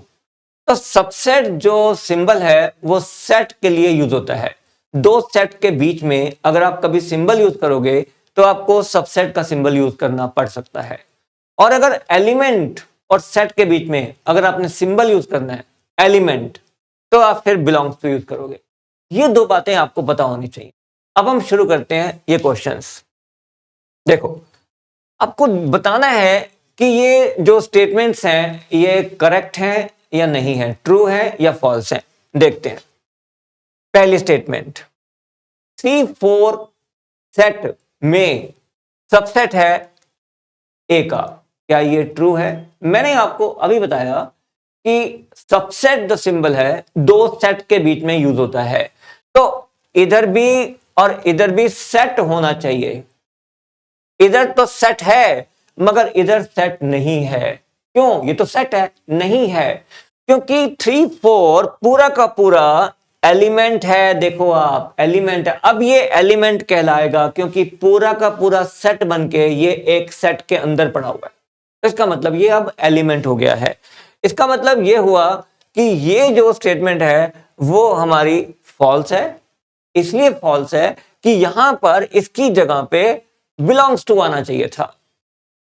अगला part, 3 4 belongs to A. Yes, ये करेक्ट है क्योंकि यहां पे तो बिलोंग्स टू आना ही चाहिए।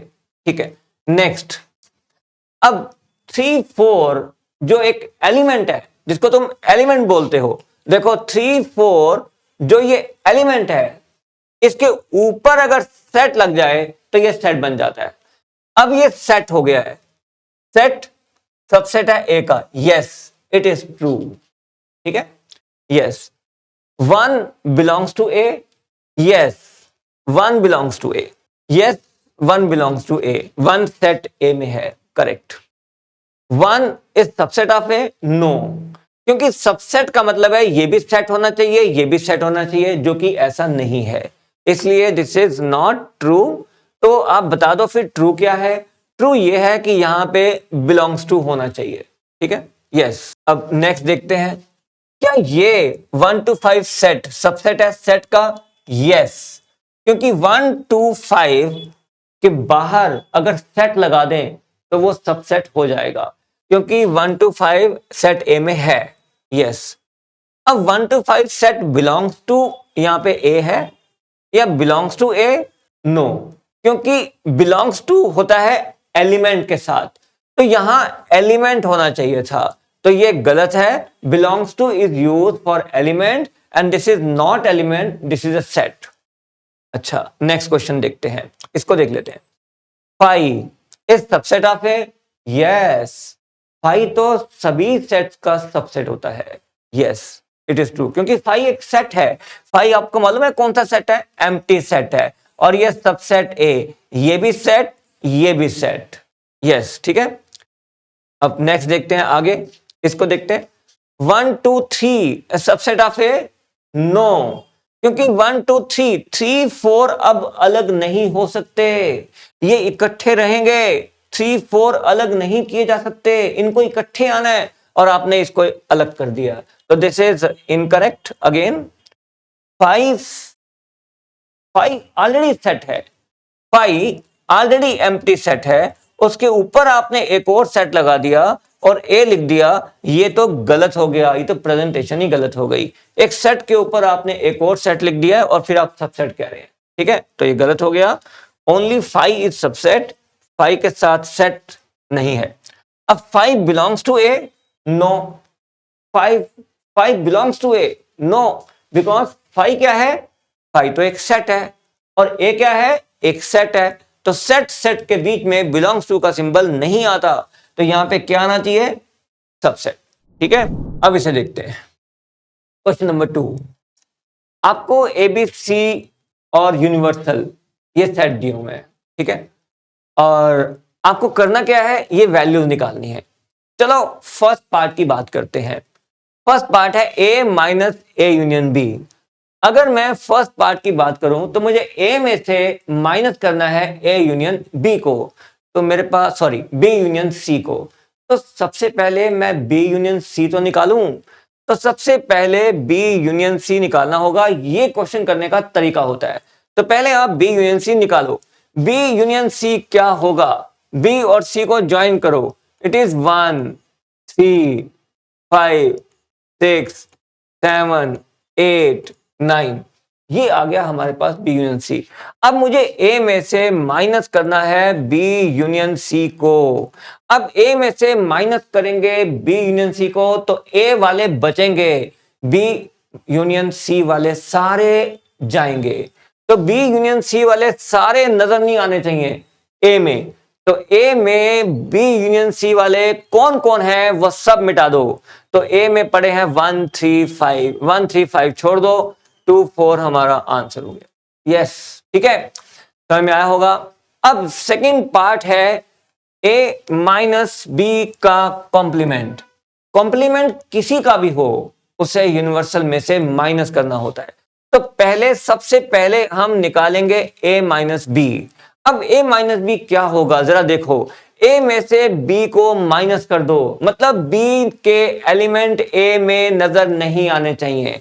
तो a माइनस बी का मतलब है a वाले आएंगे मगर b वाले नहीं आएंगे। तो b वाले कौन है, 3 5 6 7 इसमें है, तो माइनस कर दो, तो हटा दो, 1 2 और 4 यही आएंगे। ये रहा a माइनस बी। और अब हमें निकालना है a माइनस बी का कॉम्प्लीमेंट, मतलब यूनिवर्सल में से माइनस कर दो a माइनस बी को।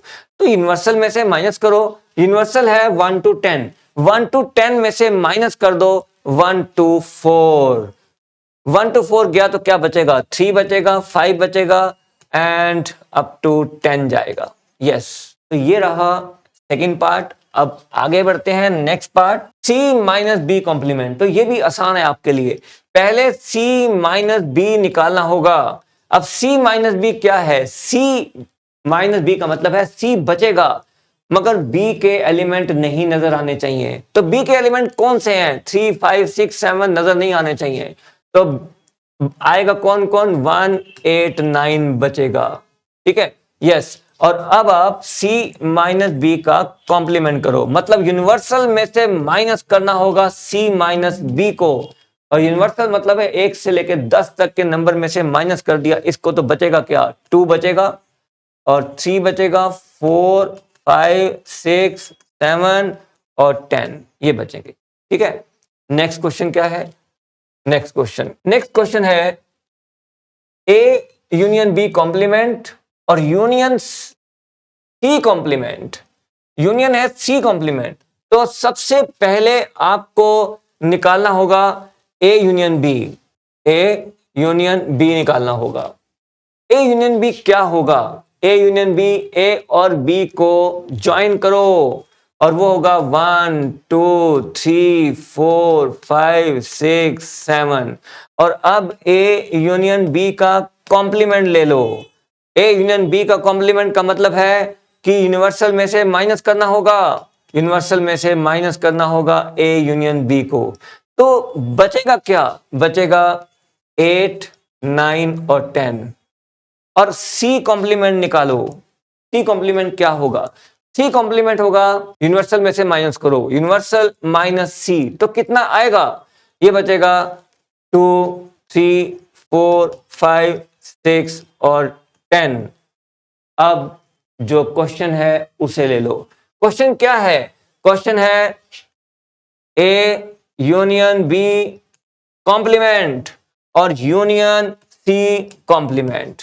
अब दोनों के कॉम्प्लीमेंट को ज्वाइन कर दो। अब इसको और इसको दोनों को ज्वाइन करना है, तो होगा 2 3 4 5 6 8 9 और 10। यस, ये होता है तरीका क्वेश्चन करने का। उसके पहले एक एक पार्ट को सॉल्व करो और फिर एक साथ सब सॉल्व कर दो। ठीक है, तो आपको तरीका समझ में आ रहा है कैसे हम किसी भी क्वेश्चन को करेंगे, तो कैसे स्टेप बाय स्टेप क्वेश्चन को करना होता है। अब इसको देखते हैं, ए कॉम्प्लीमेंट चाहिए, सबसे पहले ए कॉम्प्लीमेंट निकाल लो। ए कॉम्प्लीमेंट क्या होगा, यूनिवर्सल माइनस ए, तो यूनिवर्सल माइनस ए कितना हो गया, 6। ए माइनस करो, ए को हटा दो, 6 7 8 9 और 10। और अब बी यूनियन सी का कॉम्प्लीमेंट करो। बी यूनियन सी कॉम्प्लीमेंट क्या होगा, universal minus B union C, तो यूनिवर्सल में से बी यूनियन सी माइनस करो। तो बी यूनियन सी अभी हमने पहले भी निकाला था और यूनिवर्सल में से उसको माइनस कर दो, तो ये बचेगा हमारे पास 2 4 10 ये बचेगा। ठीक है, और अब इन दोनों का कॉमन लेना है आपने, तो A complement intersection B union C complement क्या होगा। अब इन दोनों में कॉमन देखो आप, इन दोनों में कॉमन क्या होगा, इन दोनों में कॉमन कुछ भी नहीं होगा, इन दोनों में कुछ भी नहीं, sorry 10 common, 10 common, that's all. ठीक है, तो इस तरह से स्टेप बाय स्टेप आपको क्वेश्चन करना होगा। 6 पार्ट। अब इस पार्ट में क्या है, इस पार्ट में जरा ध्यान से देखो, ए इंटरसेक्शन बी निकालना है और उसका इंटरसेक्शन लेना है सी के साथ और फिर पूरे का कॉम्प्लीमेंट लेना है। तो पहले करना होगा ए इंटरसेक्शन बी, पहले करना होगा ए इंटरसेक्शन बी। क्या होगा ए इंटरसेक्शन बी? जरा देखो दोनों में कॉमन कौन से नंबर हैं? 3 और 5, ए इंटरसेक्शन बी हो गया। ठीक है, और फिर हमें सी के साथ इंटरसेक्शन लेना है। A intersection B intersection C करो, क्या होगा? ए इंटरसेक्शन बी ये रहा और सी ये रहा। दोनों में कॉमन क्या है? दोनों में कॉमन कुछ भी नहीं, एम्प्टी सेट। और अब आपको निकालना है A intersection B intersection C का कॉम्प्लीमेंट। तो क्या होगा? यूनिवर्सल में से माइनस कर दो A intersection B intersection C को। मतलब यूनिवर्सल में से क्या माइनस करोगे आप? 5, एम्प्टी सेट। तो बचेगा क्या? यूनिवर्सल। तो यूनिवर्सल बचेगा। तो नेक्स्ट क्वेश्चन देखते हैं। ये क्वेश्चन क्या है? यस, नेक्स्ट क्वेश्चन कह रहा है कि आपको पहले तो ए इंटरसेक्शन बी निकालना है, फिर आपको B intersection B union C निकालना है। ठीक है, अब आपको बी यूनियन सी निकालना है। दोनों को अलग अलग करके फिर दोनों का इंटरसेक्शन निकालना है। अब ए इंटरसेक्शन बी क्या है? ए इंटरसेक्शन बी है 3 और 5। बी यूनियन सी क्या है? बी यूनियन सी है 3, 1, 3, 5, 6, 7, 8, 9, ये बी यूनियन सी है। और फिर अब A intersection B union C क्या है? इन दोनों का इंटरसेक्शन क्या है? इन दोनों का इंटरसेक्शन है 3 और 5। और अब लास्ट में हमें क्या करना है? लास्ट में हमें करना है A intersection B union C, पूरे का कॉम्प्लीमेंट क्या होगा? इस पूरे का कॉम्प्लीमेंट यूनिवर्सल माइनस ये सारा A intersection B union C, ये पूरा। तो क्या बचेगा? सिर्फ 3, 5 माइनस हो जाएगा, बाकी सब बच जाएगा। 1, 2, 4, 6, 7, 8, 9 और 10। तो ये क्वेश्चंस आप अपने आप भी कर सकते थे। मैंने आपको एक तरीका बताया है, आपको एक्सप्लेन करने का तरीका बता दिया कि आप पेपर में कैसे करेंगे, फिर आपको मार्क्स मिलेंगे। ठीक है, तो देखते हैं next question.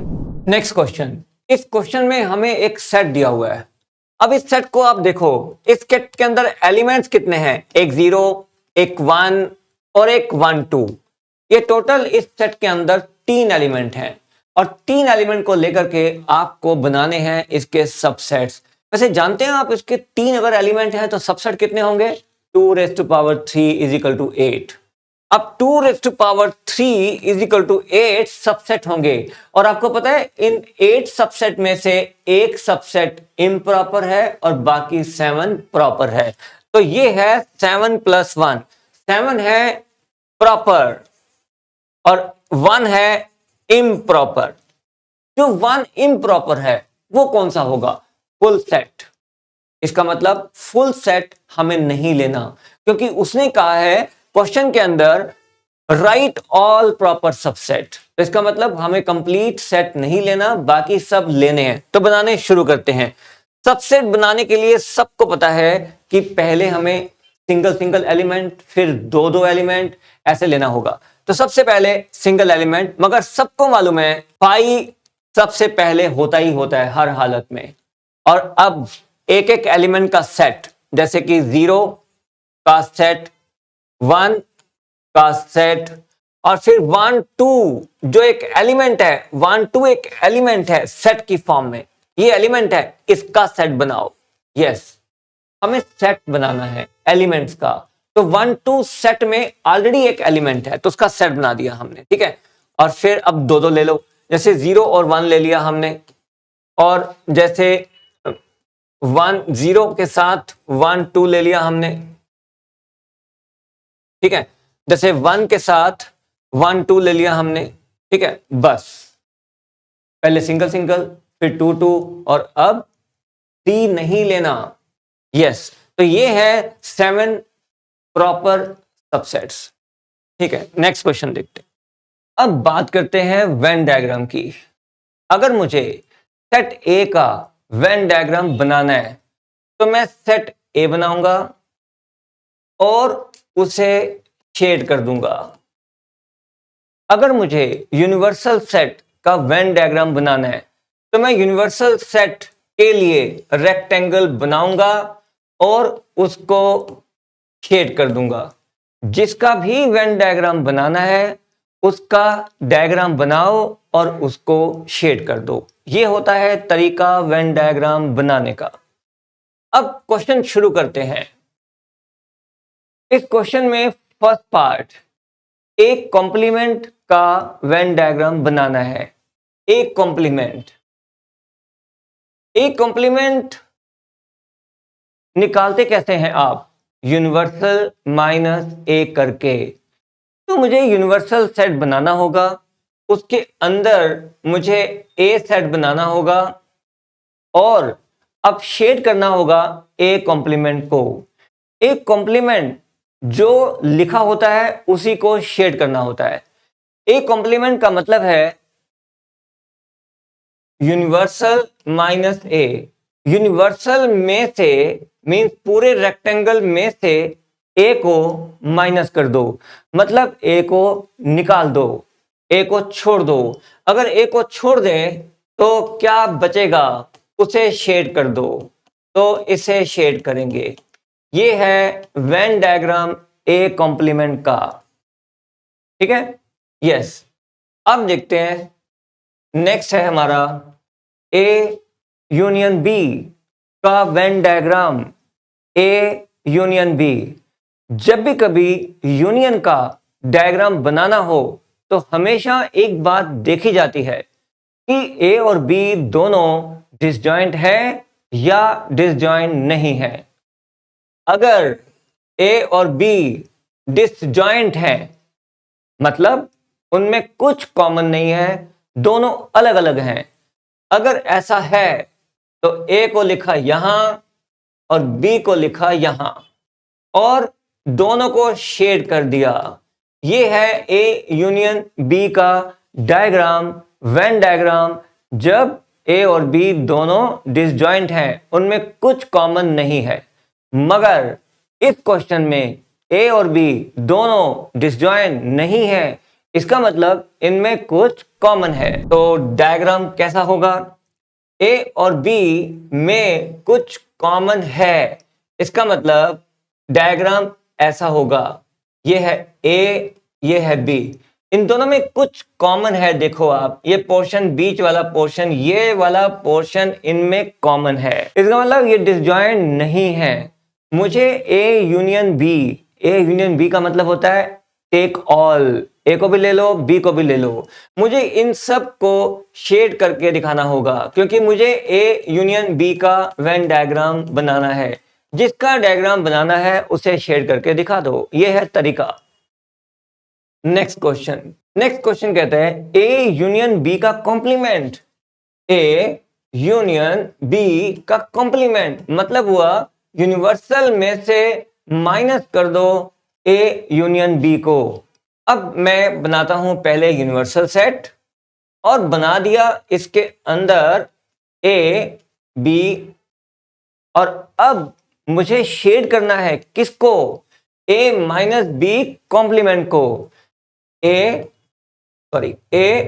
Union B complement को, मतलब यूनिवर्सल में से ए यूनियन बी को माइनस करना होगा, ए यूनियन बी को हटाना होगा, मतलब ए यूनियन बी नहीं चाहिए। ए यूनियन बी नहीं चाहिए, ए यूनियन बी को शेड मत करो। तो इसका मतलब ए यूनियन बी नहीं चाहिए, जो नहीं चाहिए उसको शेड मत करो। यस, ये रहा ए यूनियन बी का कॉम्प्लीमेंट। अब बात करते हैं नेक्स्ट पार्ट की, और वो है A intersection B. A intersection B का वेन डायग्राम कैसा होगा? ए इंटरसेक्शन बी का मतलब है ए और बी में कॉमन एरिया। ए और बी में कॉमन क्या है? ए और बी में कॉमन को शेड कर दो, जो पूछा गया है उसी को शेड करो। ए इंटरसेक्शन बी मतलब कॉमन, उसको शेड कर दिया। ठीक है, नेक्स्ट क्वेश्चन है ए इंटरसेक्शन बी कॉम्प्लीमेंट, मतलब ए इंटरसेक्शन बी कॉम्प्लीमेंट मतलब यूनिवर्सल में से ए इंटरसेक्शन बी माइनस कर दो। ए माइनस बी नहीं चाहिए, इसका मतलब हमें कौन सा पोर्शन शेड करना होगा? ये ए है और ये बी है। ए इंटरसेक्शन बी माइनस करना है, नहीं चाहिए। ए इंटरसेक्शन बी नहीं चाहिए तो बाकी सब चाहिए, बाकी सब ले लो। ए इंटरसेक्शन बी मत लेना, बाकी सब ले लो। ए इंटरसेक्शन बी छोड़ दो, बाकी सब ले लो। ये छोड़ दिया इंटरसेक्शन। ठीक है, ये है Venn diagram A intersection B complement का। Next question, A minus B का डायग्राम कैसा होगा? यूनिवर्सल सेट ए और ये बी। ए माइनस बी का मतलब क्या हुआ? ए में से बी को माइनस कर दो, मतलब ये है हमारे पास पूरा ए। ए में से बी को माइनस करें, जो बचेगा उसी को शेड करना है। ए में से बी को माइनस कर दो। ए में बी का कौन सा पार्ट है? क्योंकि बी को माइनस होना है, मतलब बी को जाना है, मतलब बी को नहीं दिखाना। बी को नहीं दिखाना तो शेड पोर्शन होगा ये वाला, इसे कहेंगे हम ए माइनस बी, और ये हो गया ए माइनस बी का वेन डायग्राम। नेक्स्ट क्वेश्चन है ए माइनस बी का कॉम्प्लीमेंट। अब ए माइनस बी, अभी हमने देखा कि ए माइनस बी क्या है, ये है ए माइनस बी, ये वाला है ए माइनस बी, मगर हमें ये नहीं चाहिए, इसे तो हमने हटाना है। यूनिवर्सल में से पूरे यूनिवर्सल में से इसको हमने हटाना है, ए माइनस बी को मिटा देना, नहीं चाहिए ए माइनस बी, इसका मतलब बाकी सब चाहिए। तो ए माइनस बी कॉम्प्लीमेंट को शो करना है, ए माइनस बी कॉम्प्लीमेंट को शो करना है, ए माइनस बी नहीं चाहिए। ठीक है, तो ये है Venn diagram A minus B complement का। नेक्स्ट है बी माइनस ए। अब ये है यूनिवर्सल सेट, ए सेट और बी सेट। अब क्वेश्चन है बी माइनस ए, मतलब बी में से ए को माइनस कर दो। ए नहीं चाहिए तो बी मतलब चाहिए, बी आएगा, ये बी है, ये बी आएगा, मगर इसमें ए नहीं आएगा, ए को हटाना है। तो बी में ए का पोर्शन कौन सा है? ये वाला है, तो इसका मतलब ये नहीं आएगा, हमें सिर्फ बी माइनस ए चाहिए। बी में से ए को हटाना है, उसी का डायग्राम दिखाओ। बी में से ए को हटाना है तो जो बचेगा वो दिखाओ, दिखा दिया। ठीक है, अब नेक्स्ट क्वेश्चन है बी माइनस ए कॉम्प्लीमेंट। ये ए सेट, ये B set, this is A, this is B. हमें चाहिए बी माइनस ए कॉम्प्लीमेंट, मतलब universal minus B minus A, universal minus B minus A. तो बी माइनस ए जो भी है, कौन सा है? ये वाला बी माइनस ए है। ये बी माइनस ए जो भी है, इसको हटा दो, माइनस कर दो यूनिवर्सल में से इसको हटा दो। अगर इसको हटा दें तो बाकी क्या बचेगा? बाकी सारा बचेगा, ये सारा बचेगा, ये सारा बचेगा। बट बी माइनस ए हटाना है, छोड़ना है, नहीं चाहिए, माइनस करना है, इसे छोड़ दो, बाकी सारा बचेगा। ठीक है, यस। नेक्स्ट है A complement union B complement. यह सबसे ज्यादा important question. A complement union B complement, दो कॉम्प्लीमेंट का यूनियन, दो कॉम्प्लीमेंट का इंटरसेक्शन, ये सोचना थोड़ा मुश्किल होता है। इसके लिए हम इसे आसान बनाएंगे। हम ये कहते हैं अगर एक कॉम्प्लीमेंट होता तो सोचना आसान था, जैसे कि कोई भी एक कॉम्प्लीमेंट, मगर ये दो कॉम्प्लीमेंट हैं, A complement union B complement. तो डी मॉर्गन लॉ ये कहता है कि आप दो कॉम्प्लीमेंट को एक कॉम्प्लीमेंट में बदल सकते हो। कैसे बदल सकते हैं? लॉ ये कहता है कि आप दोनों कॉम्प्लीमेंट को हटा दो, एक कॉम्प्लीमेंट लगा दो, मगर जो अंदर का साइन है उसको उल्टा कर दो। अंदर का साइन कौन सा है? यूनियन का, इंटरसेक्शन कर दो। ये है डी मॉर्गन लॉ। फिर से देखते हैं, अगर हमारे पास A complement intersection B complement है तो हम चाहते हैं कि एक कॉम्प्लीमेंट हो जाए ताकि हम डायग्राम आराम से बना सकें। तो हमें एक कॉम्प्लीमेंट में इसको बदलना है और बदल सकते हैं डी मॉर्गन लॉ से। और लॉ कहता है कॉम्प्लीमेंट एक कर दो मगर अंदर वाले का साइन पलट दो। अगर यूनियन है तो इंटरसेक्शन कर दो, इंटरसेक्शन है तो यूनियन कर दो। अब इनको समझना आसान है। अब जैसे 10th पार्ट, ये 10th पार्ट है और ये 11th पार्ट है। अब ये क्या है जरा आप देखो, ए इंटरसेक्शन बी कॉम्प्लीमेंट, मतलब ए इंटरसेक्शन बी को यूनिवर्सल में से माइनस कर दो। ये पूरे यूनिवर्सल में से ए इंटरसेक्शन बी, मतलब ए इंटरसेक्शन बी को माइनस करना है, मतलब ए इंटरसेक्शन बी नहीं लेना। तो ए इंटरसेक्शन बी नहीं लेना और बाकी सब लेना है, बाकी सब लेना है। ए इंटरसेक्शन बी नहीं लेना, बाकी सबको शेड कर दो। ठीक है, अब यहां देखते हैं। और ये डायग्राम किसका हो गया? ये हो गया A complement union B complement का। ठीक है, अब इसी तरह A complement intersection B complement का डायग्राम क्या होगा? ये इसके बराबर है तो इसका बना लो। ये this is A, this is B. तो ये कहता है ए यूनियन बी कॉम्प्लीमेंट, मतलब ए यूनियन बी छोड़ के यूनिवर्सल में से उसको माइनस कर दो। तो पूरे यूनिवर्सल में से ए यूनियन बी को छोड़ दो। ए यूनियन बी तो ये रहा, इसको छोड़ दो, बाकी सब दिखा दो। तो ये था हमारा वेन डायग्राम। अगर आपको चैप्टर समझ में आ गया अच्छी तरह तो प्लीज लाइक करें, शेयर करें और कमेंट करें। तो मिलते हैं next time next chapter relation और फंक्शन के साथ।